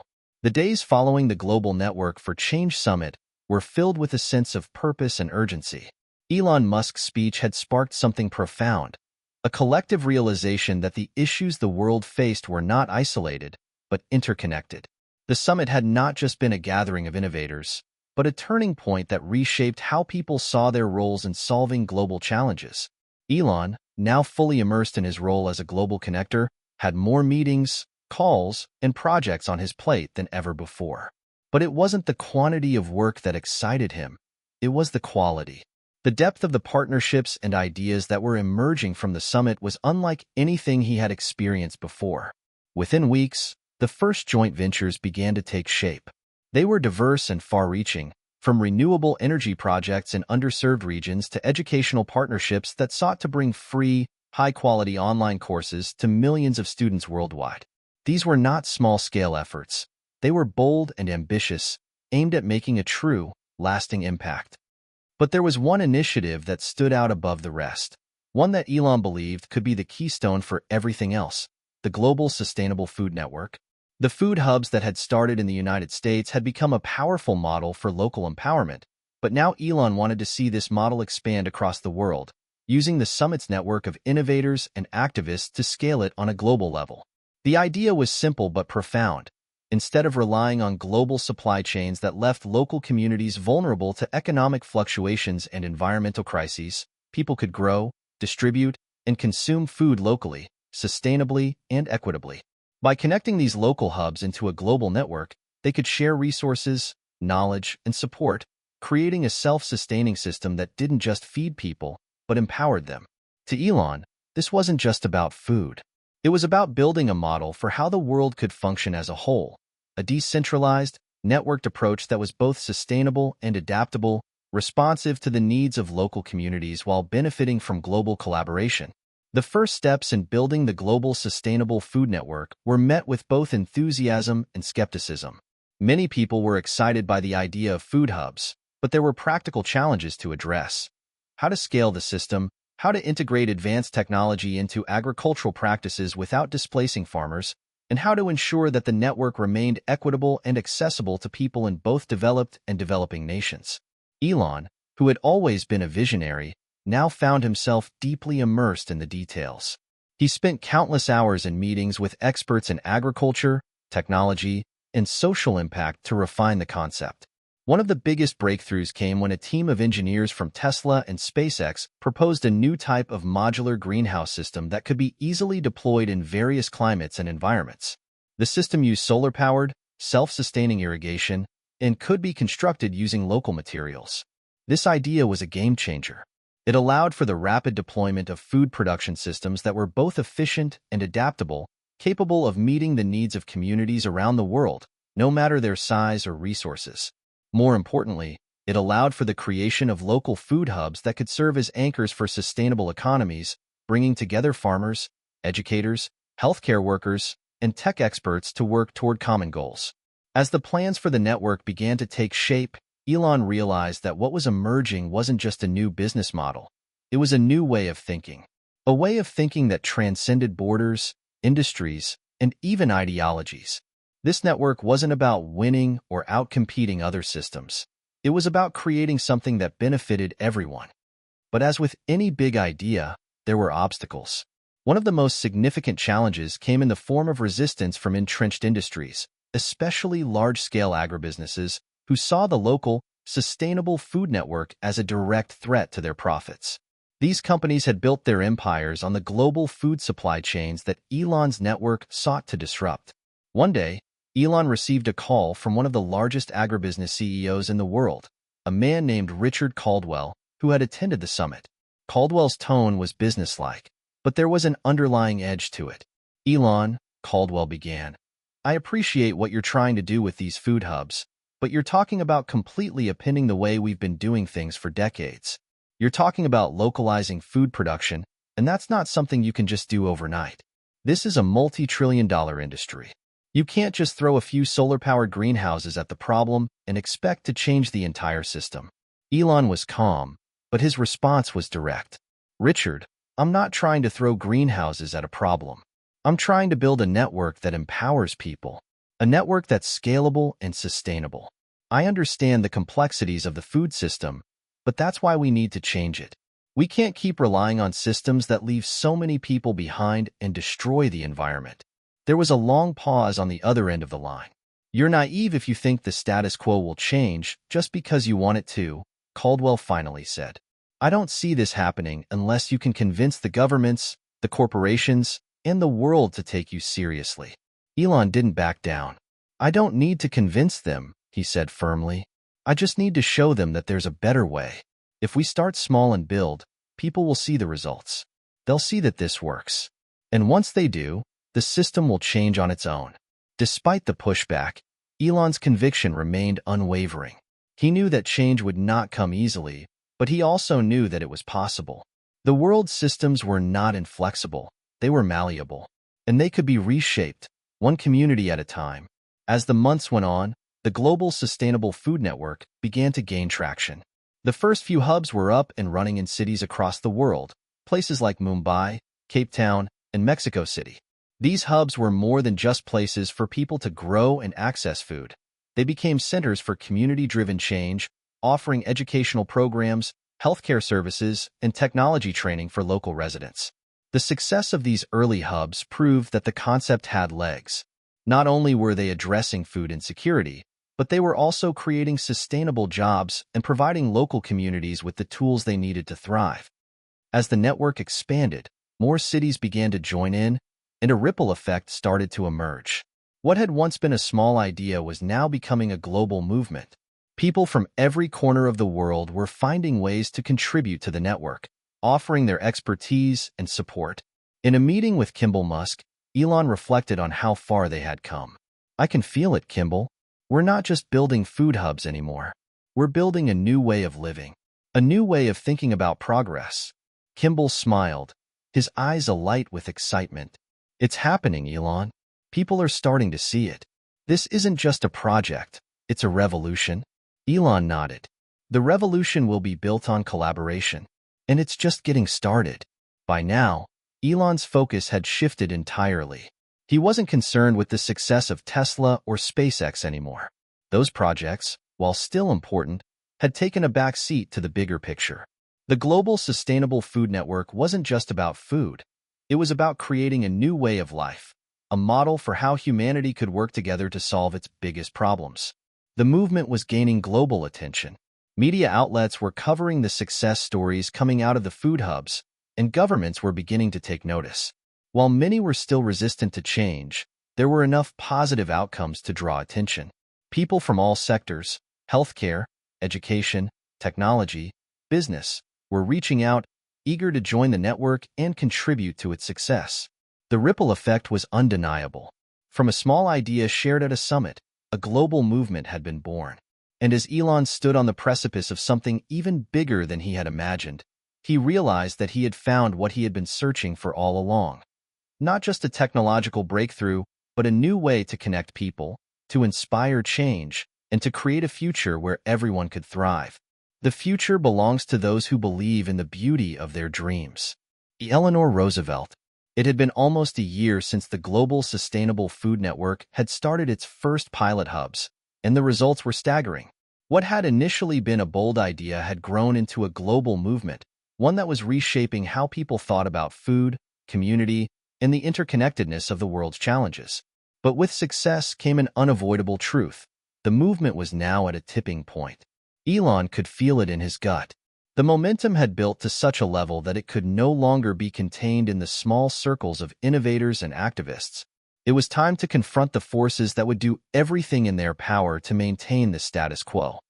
The early success of the food hubs was celebrated in the media, but the silence from major agribusiness corporations spoke volumes. Behind closed doors, powerful players in the food industry were quietly preparing for battle. They saw the rise of local food networks as a direct challenge to their monopoly over the global food supply chain. The question wasn't if they would fight back, it was how. And Elon knew that their resistance would not be quiet. One chilly morning in November, Elon was sitting in his office at Tesla, reviewing the latest data from the food hubs. The numbers were impressive. Food production had increased in nearly every hub. The solar-powered irrigation systems were working efficiently. And, perhaps most importantly, the number of people who had access to fresh, local food had grown exponentially. But just as he was feeling the familiar surge of satisfaction, a message popped up on his phone that made his stomach drop.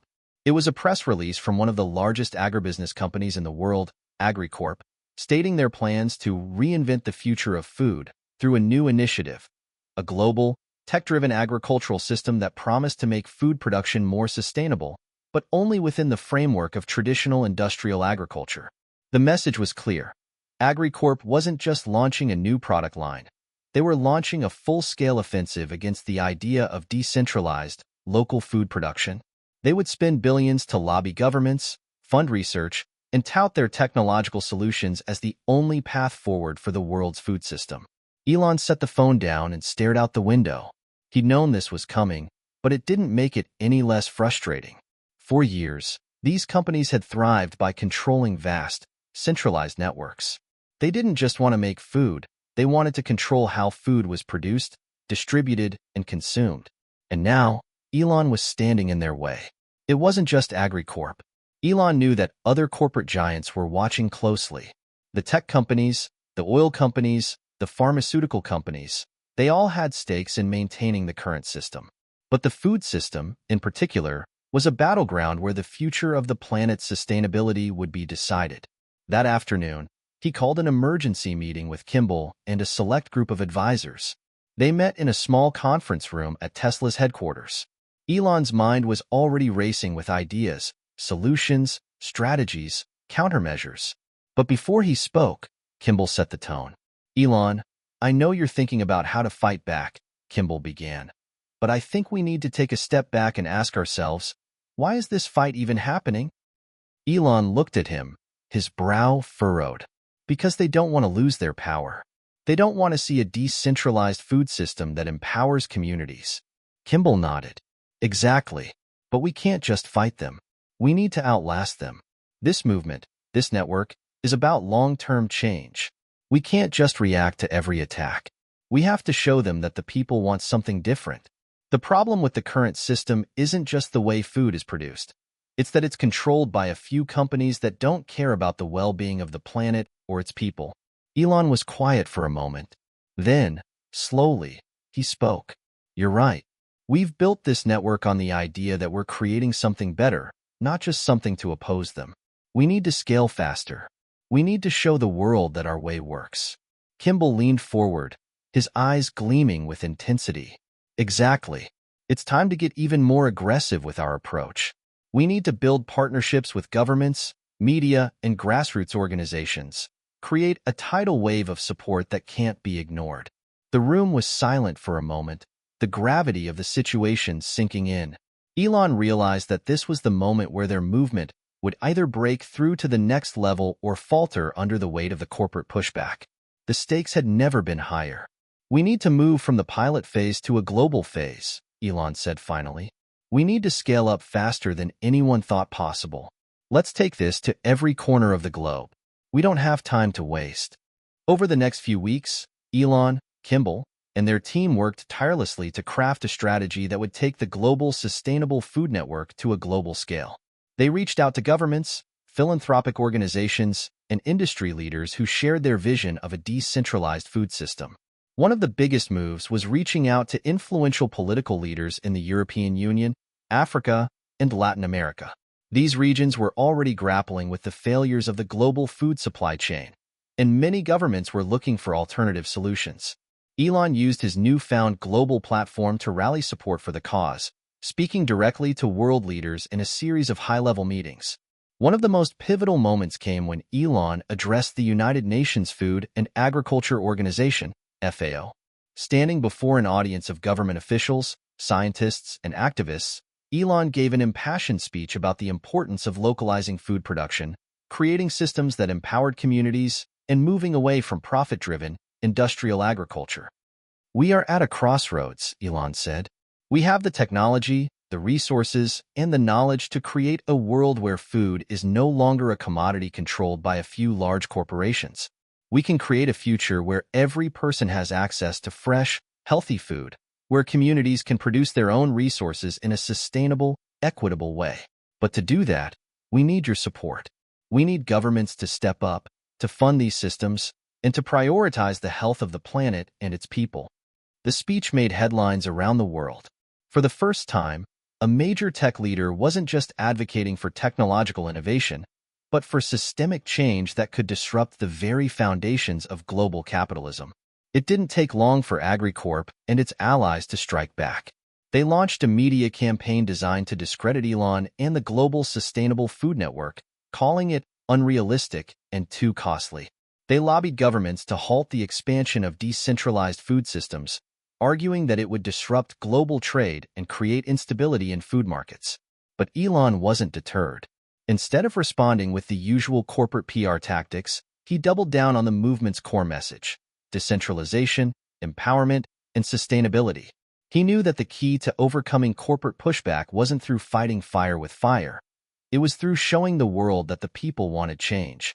As part of this strategy, Elon used his vast social media influence to amplify the success stories coming out of the food hubs. He showcased the work of small-scale farmers who were benefiting from the new systems, as well as the families who now had access to fresh, affordable food. He also highlighted the environmental benefits of decentralized agriculture, showing how the network was reducing carbon emissions and conserving water. Gradually, the narrative began to shift. The more AgriCorp and its allies fought to preserve the status quo, the more people began to question whether the current system was truly sustainable or beneficial for humanity. The tipping point came when a series of reports from international organizations confirmed the positive outcomes of the global sustainable food network. They showed how food insecurity had dropped in regions with active food hubs, and how local economies had been revitalized by the new systems. These reports, combined with the growing support for the movement, put immense pressure on governments and corporations to act. The question was no longer whether the network would succeed. It was whether the current system could survive. Elon knew that the battle was far from over, but he also knew that they had reached a critical moment. The global sustainable food network was on the verge of becoming a global standard, a model for how humanity could solve its most pressing issues through collaboration, innovation, and community empowerment. As the movement grew, Elon realized that he had found something even more powerful than a technological breakthrough. He had found a way to connect people, to inspire them to believe in a better future, and to fight for it together. The only way to do great work is to love what you do. Steve Jobs. Elon Musk had always been someone who thrived in moments of crisis, but the scale of the conflict he now faced was unlike anything he'd ever encountered. The battle for the future of the global food system had become a full-scale ideological war, and Elon found himself on the front lines. The moment he had been preparing for had arrived. He wasn't just challenging an industry anymore. He was challenging a deeply entrenched, centuries-old way of thinking about power, resources, and progress. The next few months were a whirlwind of speeches, strategy meetings, and new alliances. With the global sustainable food network gaining traction, Elon's role had expanded beyond just an innovator or entrepreneur. He had become a symbol of the new world order he was trying to create. He was no longer just a tech billionaire who had invented electric cars and reusable rockets. Elon Musk was now a leader of a global movement, a movement that promised to dismantle the power structures of the old world and build something entirely new. And like any leader of a transformative movement, Elon was learning the true weight of responsibility. At a pivotal meeting with world leaders in Geneva, Elon spoke with a rare intensity. The room was filled with diplomats, activists, and economists who had gathered to discuss the future of global agriculture and the economy. "The old system is collapsing," Elon began, his voice steady but firm. "It's not sustainable. It's not equitable. It's hurting the planet, and it's hurting people. We need a new way of doing things." a way that empowers individuals, supports local economies, and heals the earth. That's the vision we're working toward. His words hung in the air, charged with the urgency of the moment. The leaders in the room were listening intently, but there was a hesitation. The world was not ready to give up its long-held beliefs so easily. Still, there was something about Elon's unwavering conviction that struck a chord. One of the European Union officials, a man named Franz Richter, spoke up. "You talk about dismantling systems that have been in place for centuries. That's a monumental task, Elon. How can we even begin to think about replacing something so entrenched?" Elon took a deep breath, aware of the weight of the question. "We start by proving that another way is possible. We don't need to wait for everything to change. We take action now, and we show the world that there is a better way to live. We're already doing it, through the food hubs.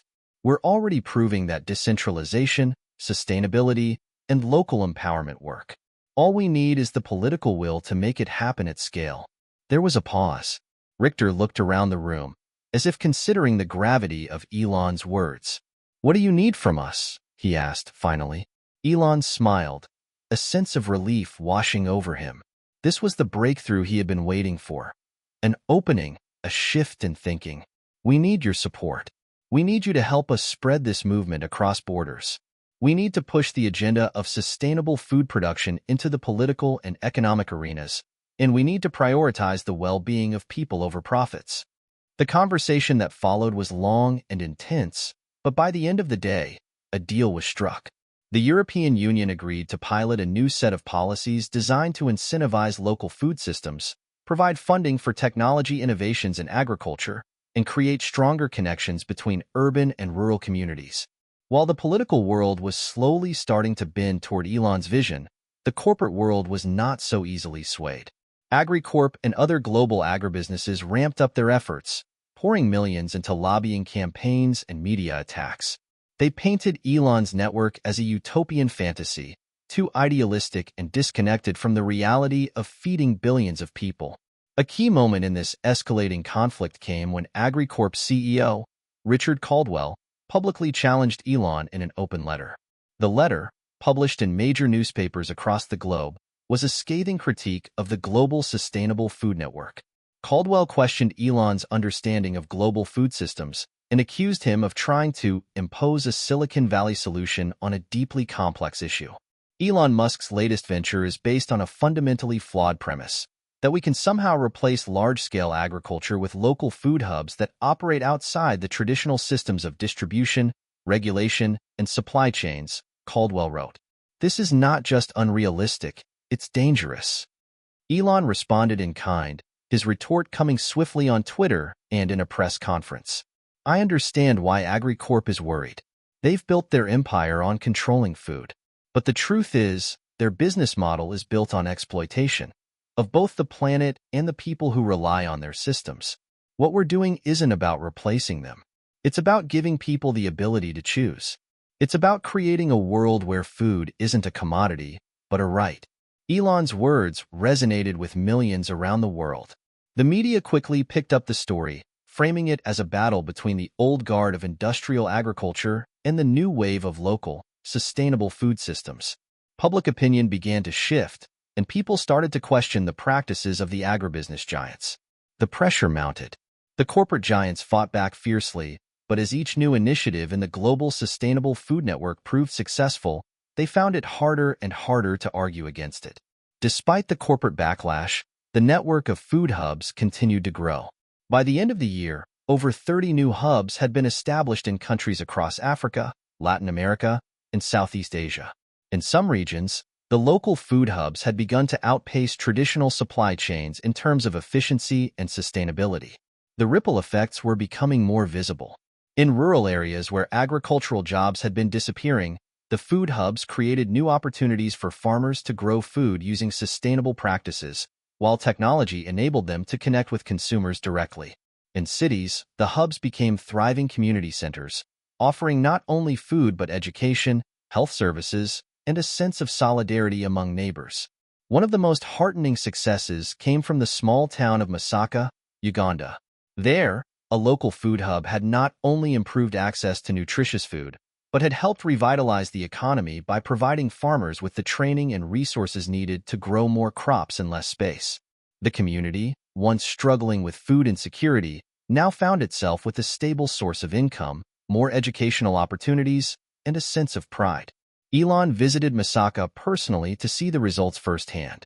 Standing in a vibrant community garden, surrounded by children laughing and playing, he couldn't help but feel a profound sense of accomplishment.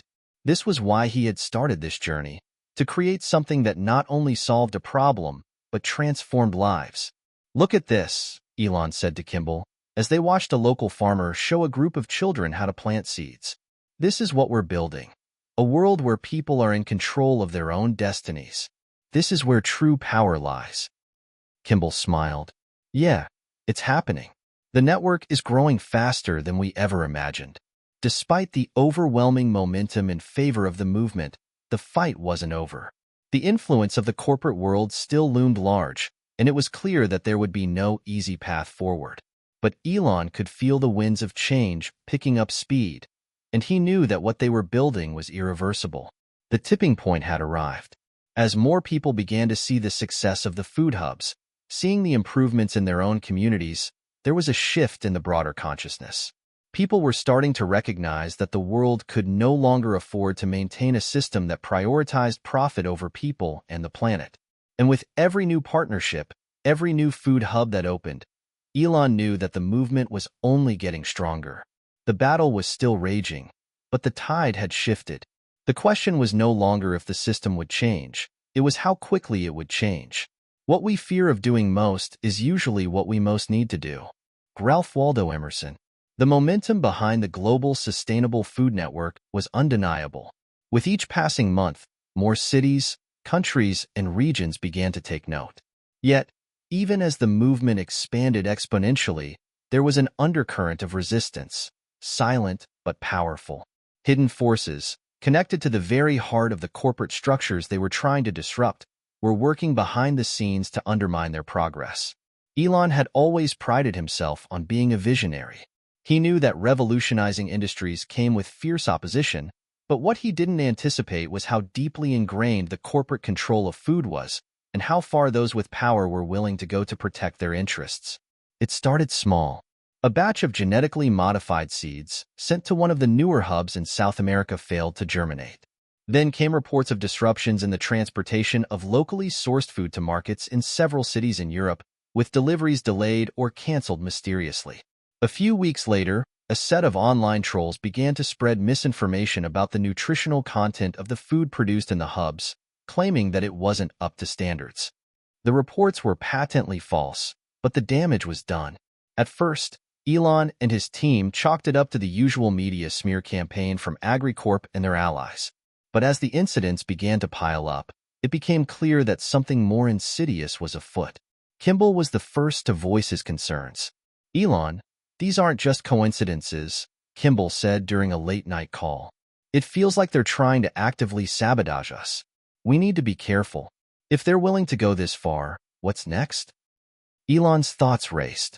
He had always been prepared for the public attacks, the media wars, and the lobbying against them. But this was different.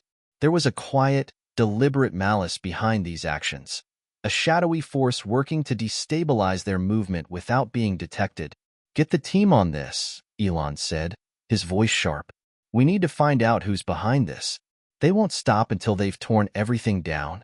Days later, a breakthrough came. One of their operations managers in South America, a sharp and trusted ally named Sophia, uncovered something disturbing. She had been investigating the seed failure incident and discovered an odd pattern. Several employees at local suppliers had suddenly been offered large sums of money to work against the global sustainable food network, in exchange for information or, more disturbingly, for access to their logistical networks. The plot was simple yet effective. At key moments in the supply chain, subtle interference would disrupt the flow of resources, spreading doubt among partners and forcing operational slowdowns. If enough disruptions occurred, people would begin to question the viability of the entire project. Sophia had discovered emails linking some of these individuals to AgriCorp, revealing that the corporation had been directly funding certain suppliers to spy on the network and sabotage it from the inside. There it was, the hard evidence that AgriCorp was orchestrating the disruptions. Elon's reaction was visceral. "This isn't just business as usual. This is war," he muttered, staring at the email chain. "We need to act, and we need to act fast." Kimball, on the other hand, was more measured. "We can't expose this just yet, Elon. If we make this public, we risk alienating our supporters. Let's handle this strategically. We need to strengthen our partnerships, tighten security, and make sure we have the facts before going after them."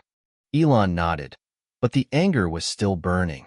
The audacity of AgriCorp to use such underhanded tactics only fueled his determination. This was no longer just a fight for a better food system.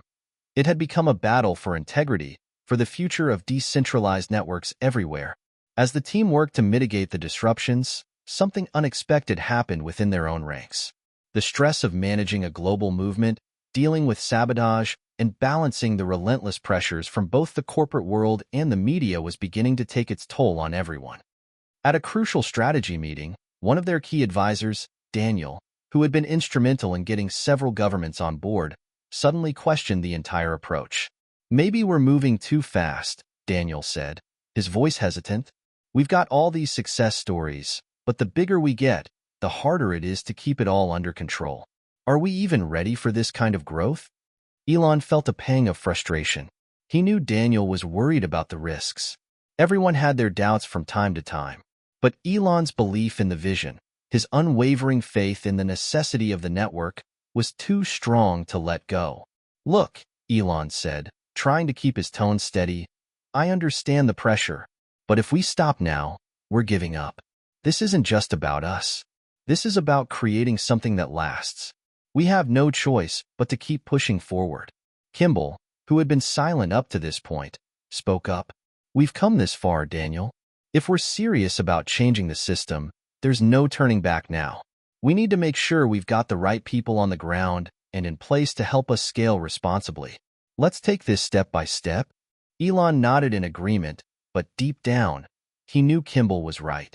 They needed to secure their foundations, strengthen their support systems, and plan for an even bigger fight ahead.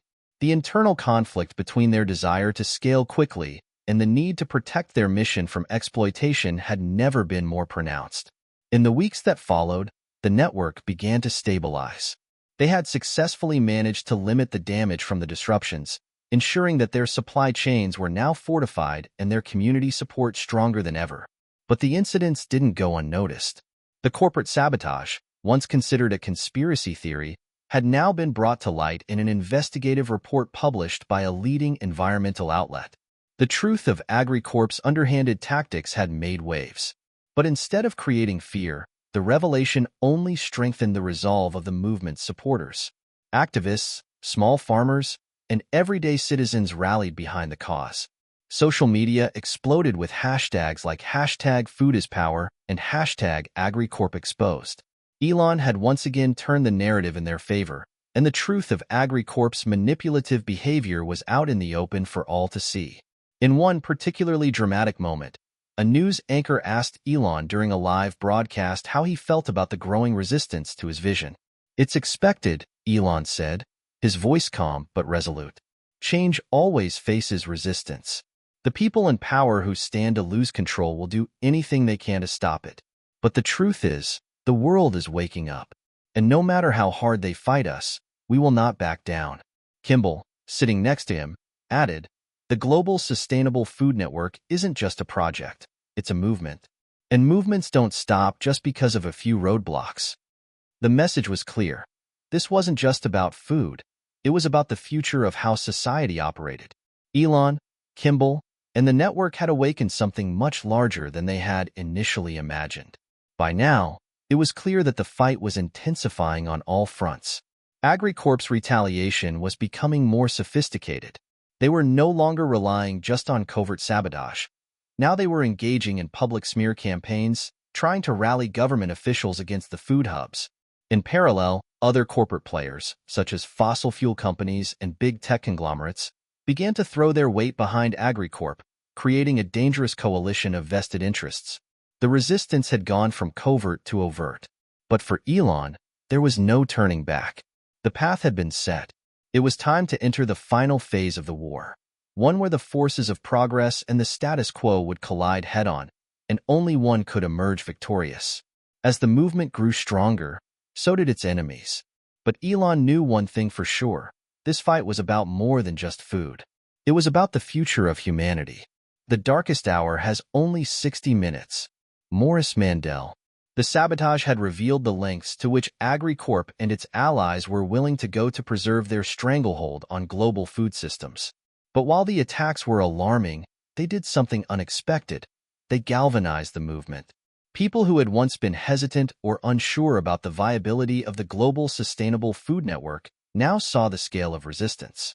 They understood that this wasn't just about food security. This was about a battle for the future of the planet, the integrity of their economies, and the health of their communities. Elon knew they were approaching a critical juncture, a tipping point where the momentum could either catapult the movement into an unstoppable force or send it crashing down into irrelevance. The stakes were higher than ever. It wasn't just about one corporation anymore. It was about the entire global economic system that had been built on exploitation and inequality. The battle lines had been drawn in the political sphere as well. In the United States, a key battleground, the two sides of the debate could not have been more polarized. On one side, the agricultural lobby, dominated by AgriCorp and its allies, worked tirelessly to convince lawmakers that decentralizing food production would lead to inefficiency, economic collapse, and widespread hunger. On the other side, Elon's movement had steadily gained supporters among environmentalists, grassroots activists, and a new generation of farmers eager to embrace technology and sustainable practices. The media continued to amplify the conflict. On one hand, the legacy media outlets were still holding on to their connections with corporate sponsors, framing the sustainable food hubs as experimental and fragile, while the more independent, alternative media outlets highlighted the growing successes of the network and exposed the corporate sabotage attempts. One evening, while scanning the news on his tablet, Elon saw a headline that sent a chill down his spine. AgriCorp seeks congressional support for emergency measures to quash unregulated food networks. The article described how AgriCorp was lobbying Congress to pass legislation that would make it illegal to operate local food systems outside of their corporate-controlled infrastructure. Elon knew they couldn't afford to let this bill pass. If the U.S. government sided with AgriCorp, it could crush the movement and set back their work for decades. They needed to act, and quickly. Elon's mind raced as he formulated a plan. They needed to shift the conversation and put pressure on lawmakers who were on the fence. This wasn't just a political issue, it was a human issue. They had to show the world what was at stake. Not just a fight over food, but a fight over the very values that shaped their society. He called an emergency strategy meeting with Kimball, Sophia, and a handful of key advisors. They needed to rally their supporters, both online and offline, and turn up the heat on politicians who were siding with AgriCorp. We need to show them the power of the people, Elon said. If we can mobilize our supporters, get them to show up at the Capitol, write letters, and make their voices heard, this could be the tipping point. This isn't just about a few techies pushing an agenda. This is about ordinary people standing up for what's right. Kimball nodded. We've built a strong network, Elon, but we need to make sure we're reaching everyone. The more personal we can make this, the better. Sophia, who had been working on the logistics for their network of hubs, chimed in, we also need to make sure that the evidence we've gathered about the sabotage gets to the right people. We can't let AgriCorp hide behind their lobbyists anymore. People need to know the truth. The plan was set in motion. Elon's team began organizing mass rallies in major cities across the U.S. aimed at drawing attention to the bill. Simultaneously, they ramped up their social media campaign, encouraging people to share their personal stories about how the food hubs had transformed their communities. The hashtag food revolution took off, gaining traction across Twitter, Instagram, and Facebook. Elon himself made a bold decision. He would go on a nationwide tour, speaking directly to the public, visiting the hubs, and amplifying the message of change. He was no stranger to public speaking, but this was different. This wasn't just about selling a product. This was about changing the narrative, about giving people hope that a better future was possible. The day of the Capitol rally arrived. The air was thick with anticipation as thousands of people gathered on the steps of the Capitol building, holding signs that read #FoodRevolution and Our Food, Our Future. They were farmers, urban dwellers, environmentalists, teachers, parents, and young people, the full spectrum of American society coming together to demand change. Elon arrived, flanked by Kimball and other key allies. The crowd erupted in applause as he stepped onto the stage. The energy was palpable, a sense of unity that had been years in the making. Elon spoke passionately into the microphone, addressing the crowd and the lawmakers who had gathered to hear his message. "This isn't just about food," he began, his voice steady but full of conviction. "This is about reclaiming our future. This is about giving power back to the people. The corporate giants have controlled our food for too long, and it's time for us to take control of our own destiny. The time for change is now, and we will not be silenced." The crowd cheered in response, their voices rising in a unified roar. "We are showing the world that we can feed ourselves sustainably, that we don't need to rely on a broken system that poisons our planet and exploits our people. The Global Sustainable Food Network is proof that a better way is possible, and we will fight for it, no matter what." As the rally continued, Elon could feel the shift. The crowd's energy was contagious, and it seemed to spread like wildfire. People who had been on the fence about the food hubs were now fully on board, rallying behind the cause with fervor. Later that evening, Elon took a moment to reflect. The battle was far from over, but for the first time in a long while, he could feel the tide turning in their favor. The people were speaking up, and the power of the corporate giants was starting to wane.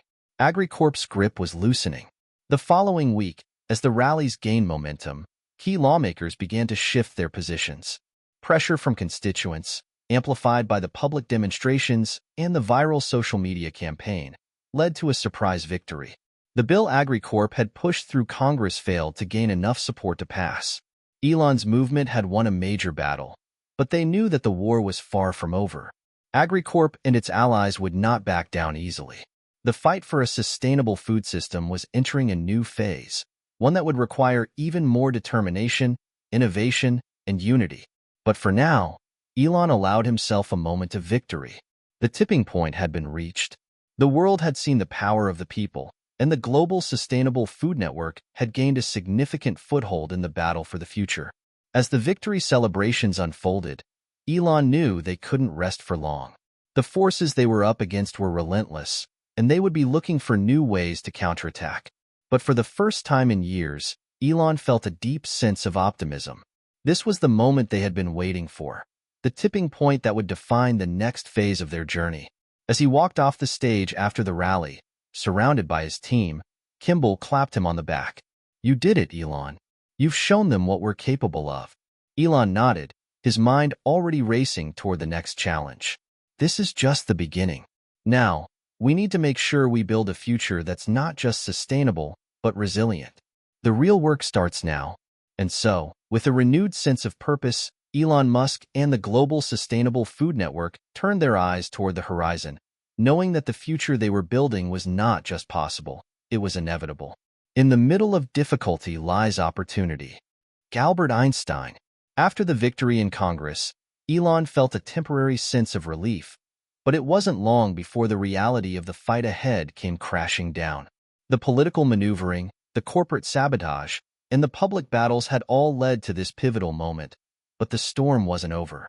In fact, the real storm was just beginning. The defeat of the anti-food hub bill was a symbolic win, but it was not a permanent solution. AgriCorp and their allies were relentless, and Elon knew that they would regroup, adapt, and strike again. This time, perhaps, more cunningly than before. In the aftermath of the Capitol rally and the media blitz, the Global Sustainable Food Network had grown more powerful than ever. However, with that power came new risks. There was an increasing sense of urgency in the movement, as if everyone could feel the pressure building from all sides. They had achieved something remarkable, but they hadn't yet won the war. One of the most insidious battles that Elon's team faced in the wake of their victory was the escalating digital war. AgriCorp and its partners had begun to launch cyber attacks aimed at disrupting their operations, stealing data, and, more importantly, spreading misinformation. They had learned from their previous mistakes and realized that controlling the narrative was just as important as controlling the resources. If they could turn public opinion against the food hubs, they could dismantle the movement from the inside out.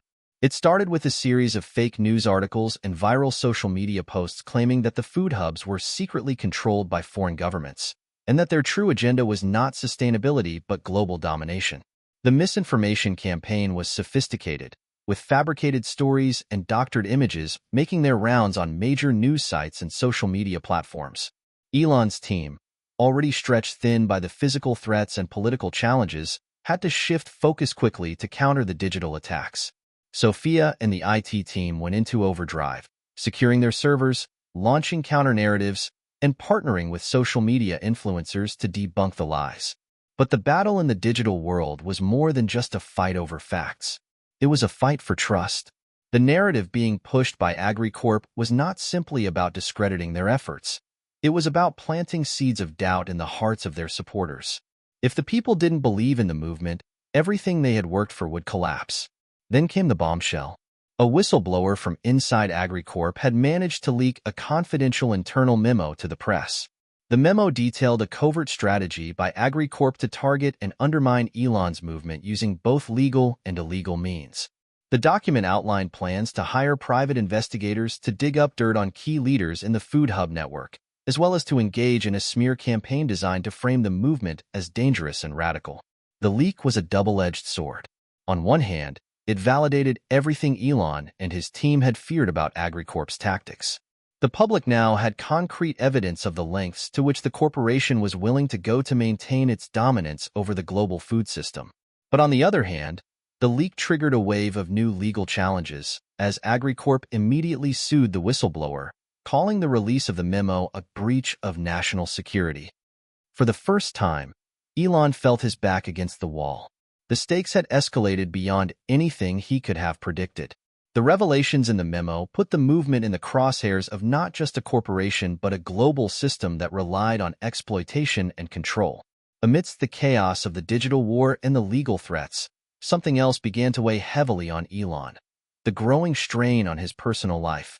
His marriage with Tallulah had been under pressure for months, but the demands of the movement, the constant travel, and the ever-increasing danger to his safety had taken their toll. One evening, after a particularly grueling day of meetings, Elon found himself sitting alone in his office, staring at a picture of his children.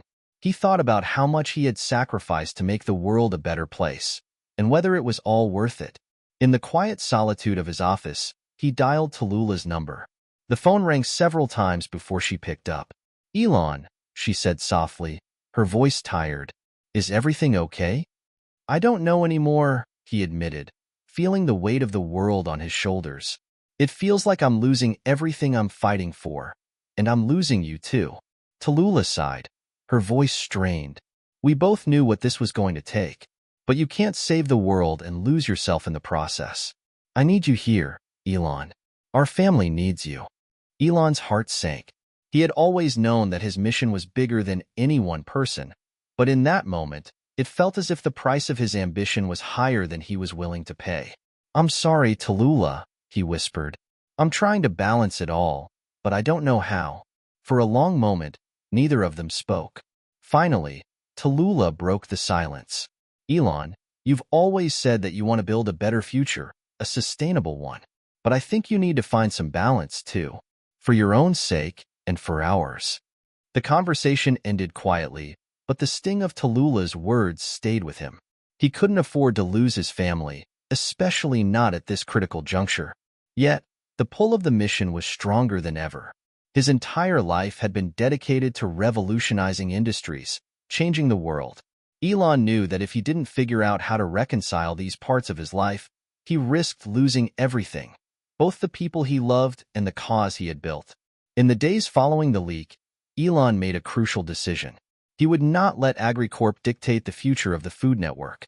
Despite the legal pressure, the smear campaigns, and the mounting personal sacrifices, he knew that the movement had reached a point of no return. It wasn't just a fight for food security, it was a fight for humanity's survival. Elon and his team went on the offensive, releasing a comprehensive counter-narrative to debunk the misinformation about the food hubs.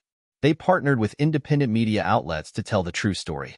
How the food hubs were empowering local communities, reducing carbon footprints, and creating resilient food systems that could withstand the challenges of climate change. At the same time, Kimball worked tirelessly to strengthen the movement's grassroots support, ensuring that their partners and allies around the world knew they were in this fight together. They launched a global petition calling for the end of corporate control over food and food systems, a petition that gained millions of signatures in just a matter of days.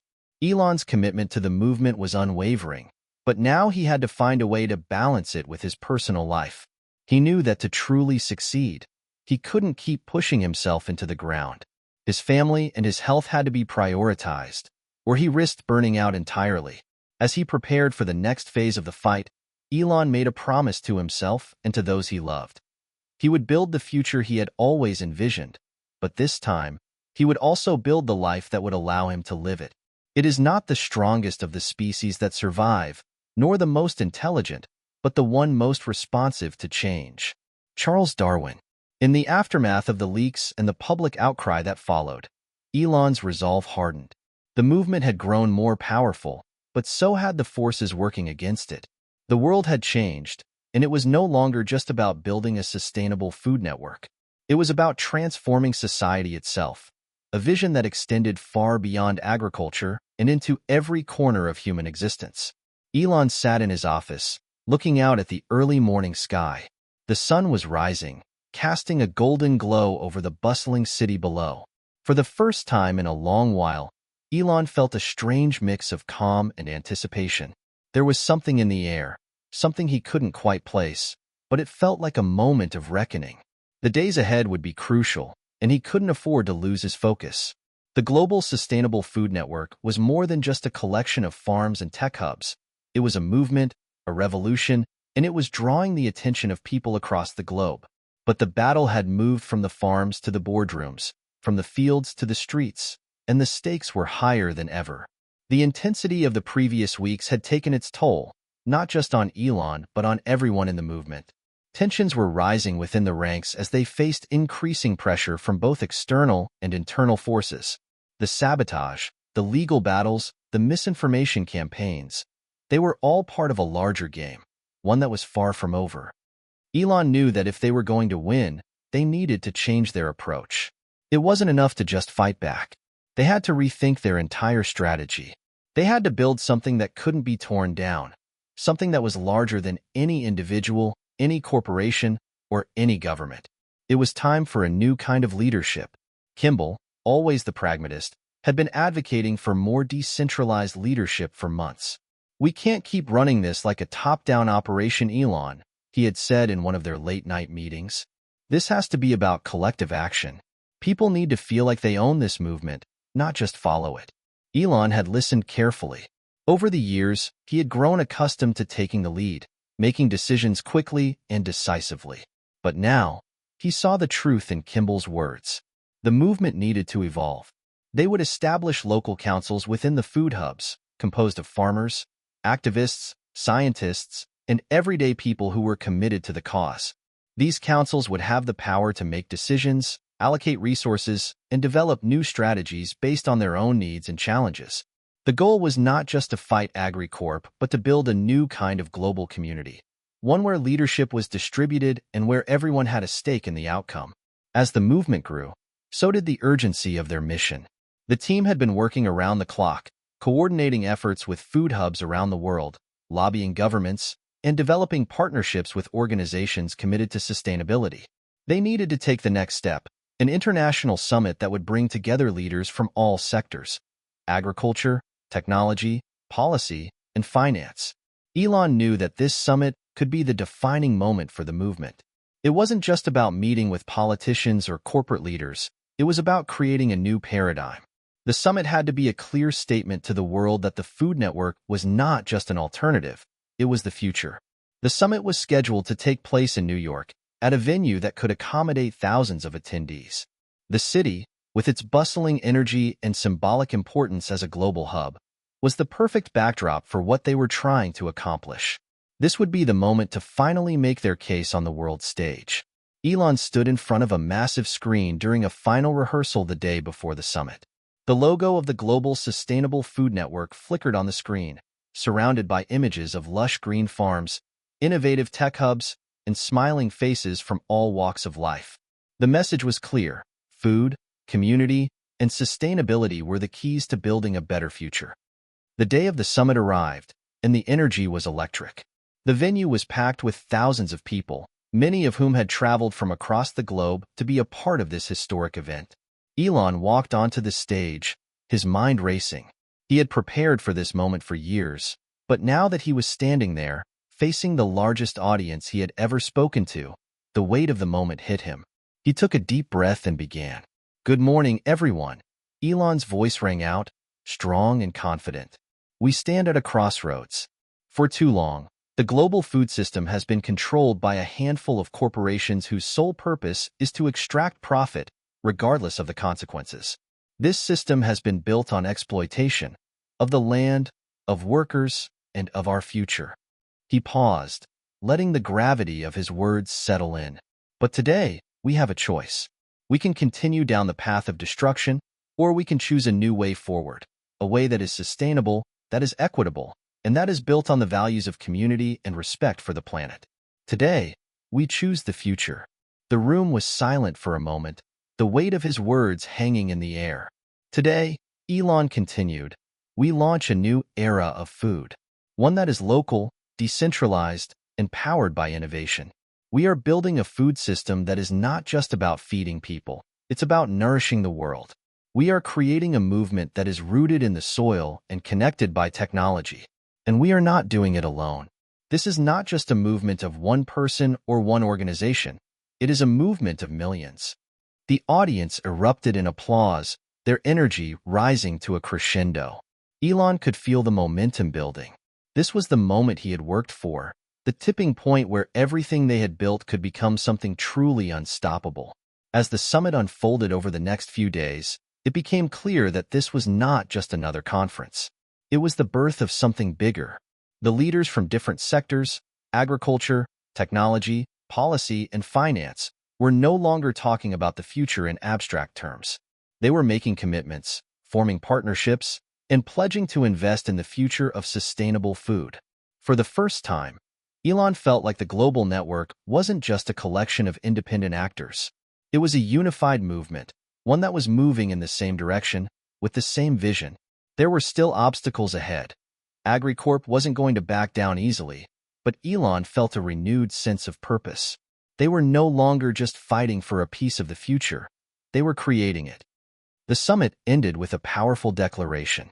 The leaders of the movement, the grassroots activists, the farmers, the scientists, the tech innovators, and the investors, had pledged to work together to create a new global food economy.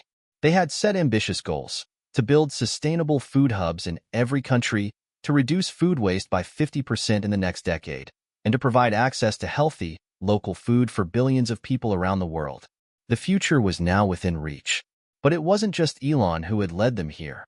It was the millions of people who had joined the movement.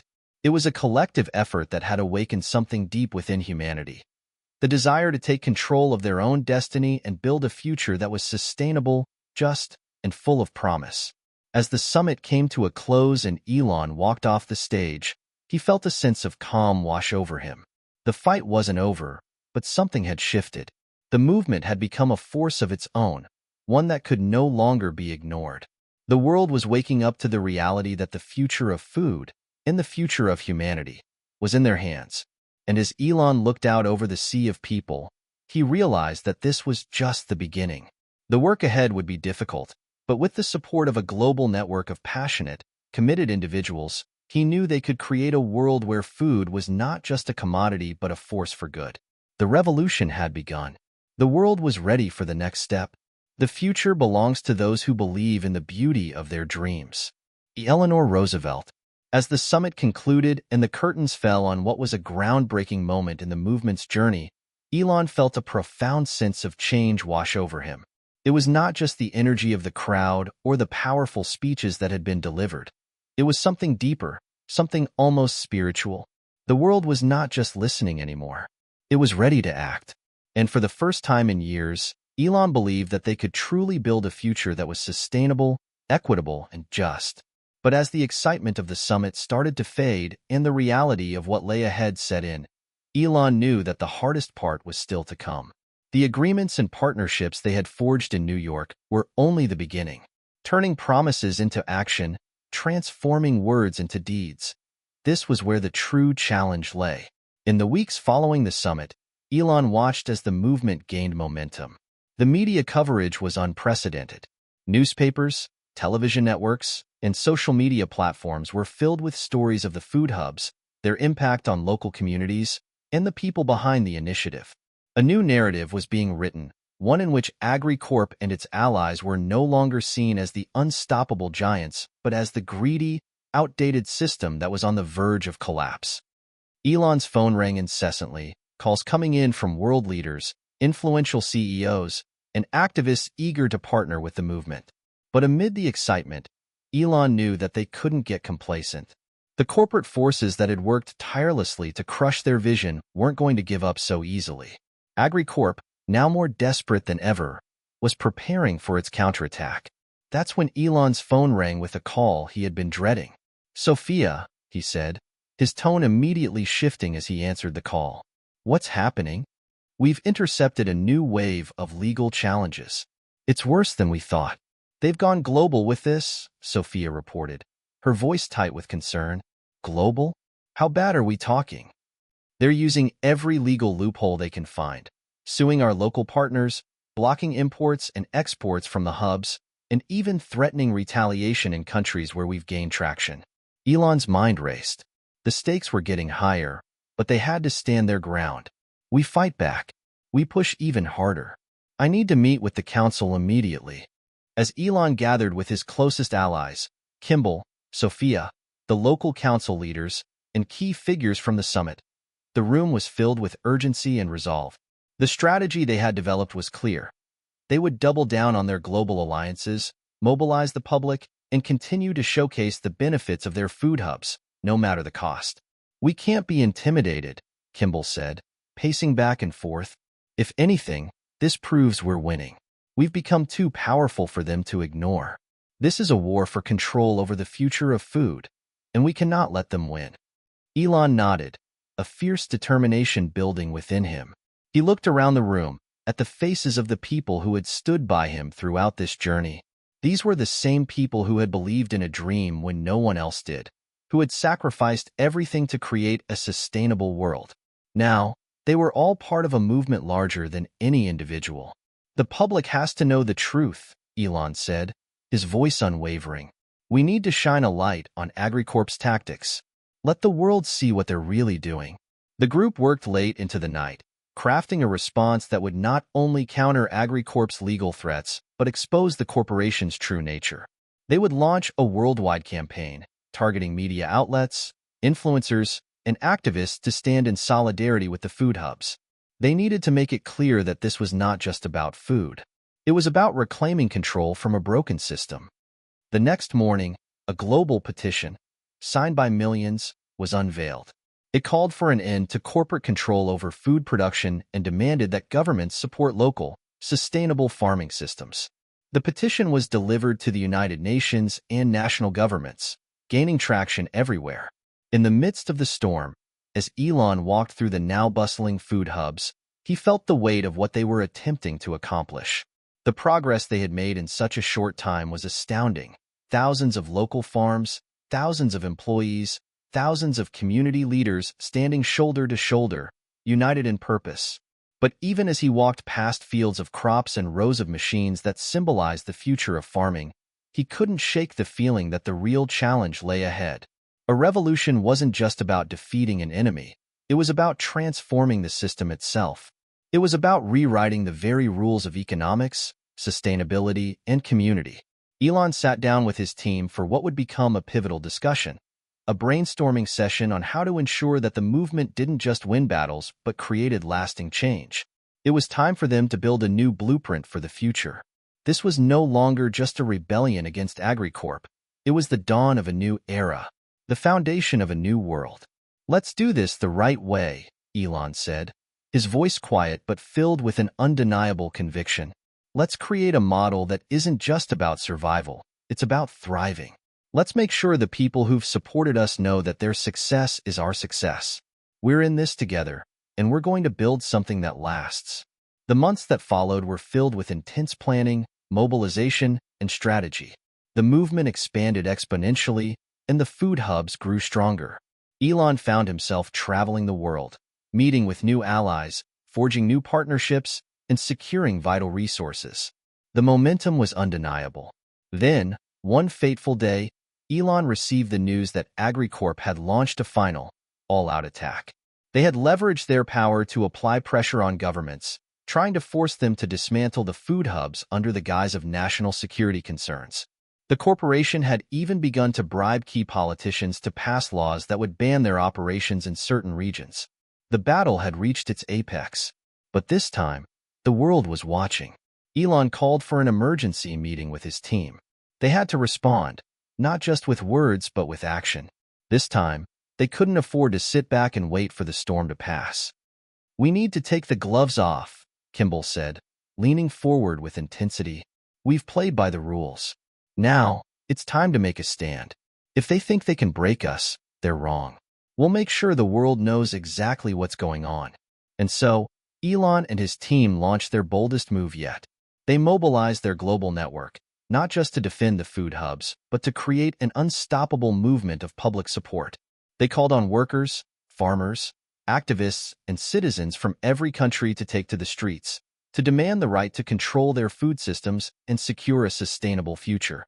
The call was answered. Protests erupted in cities across the globe.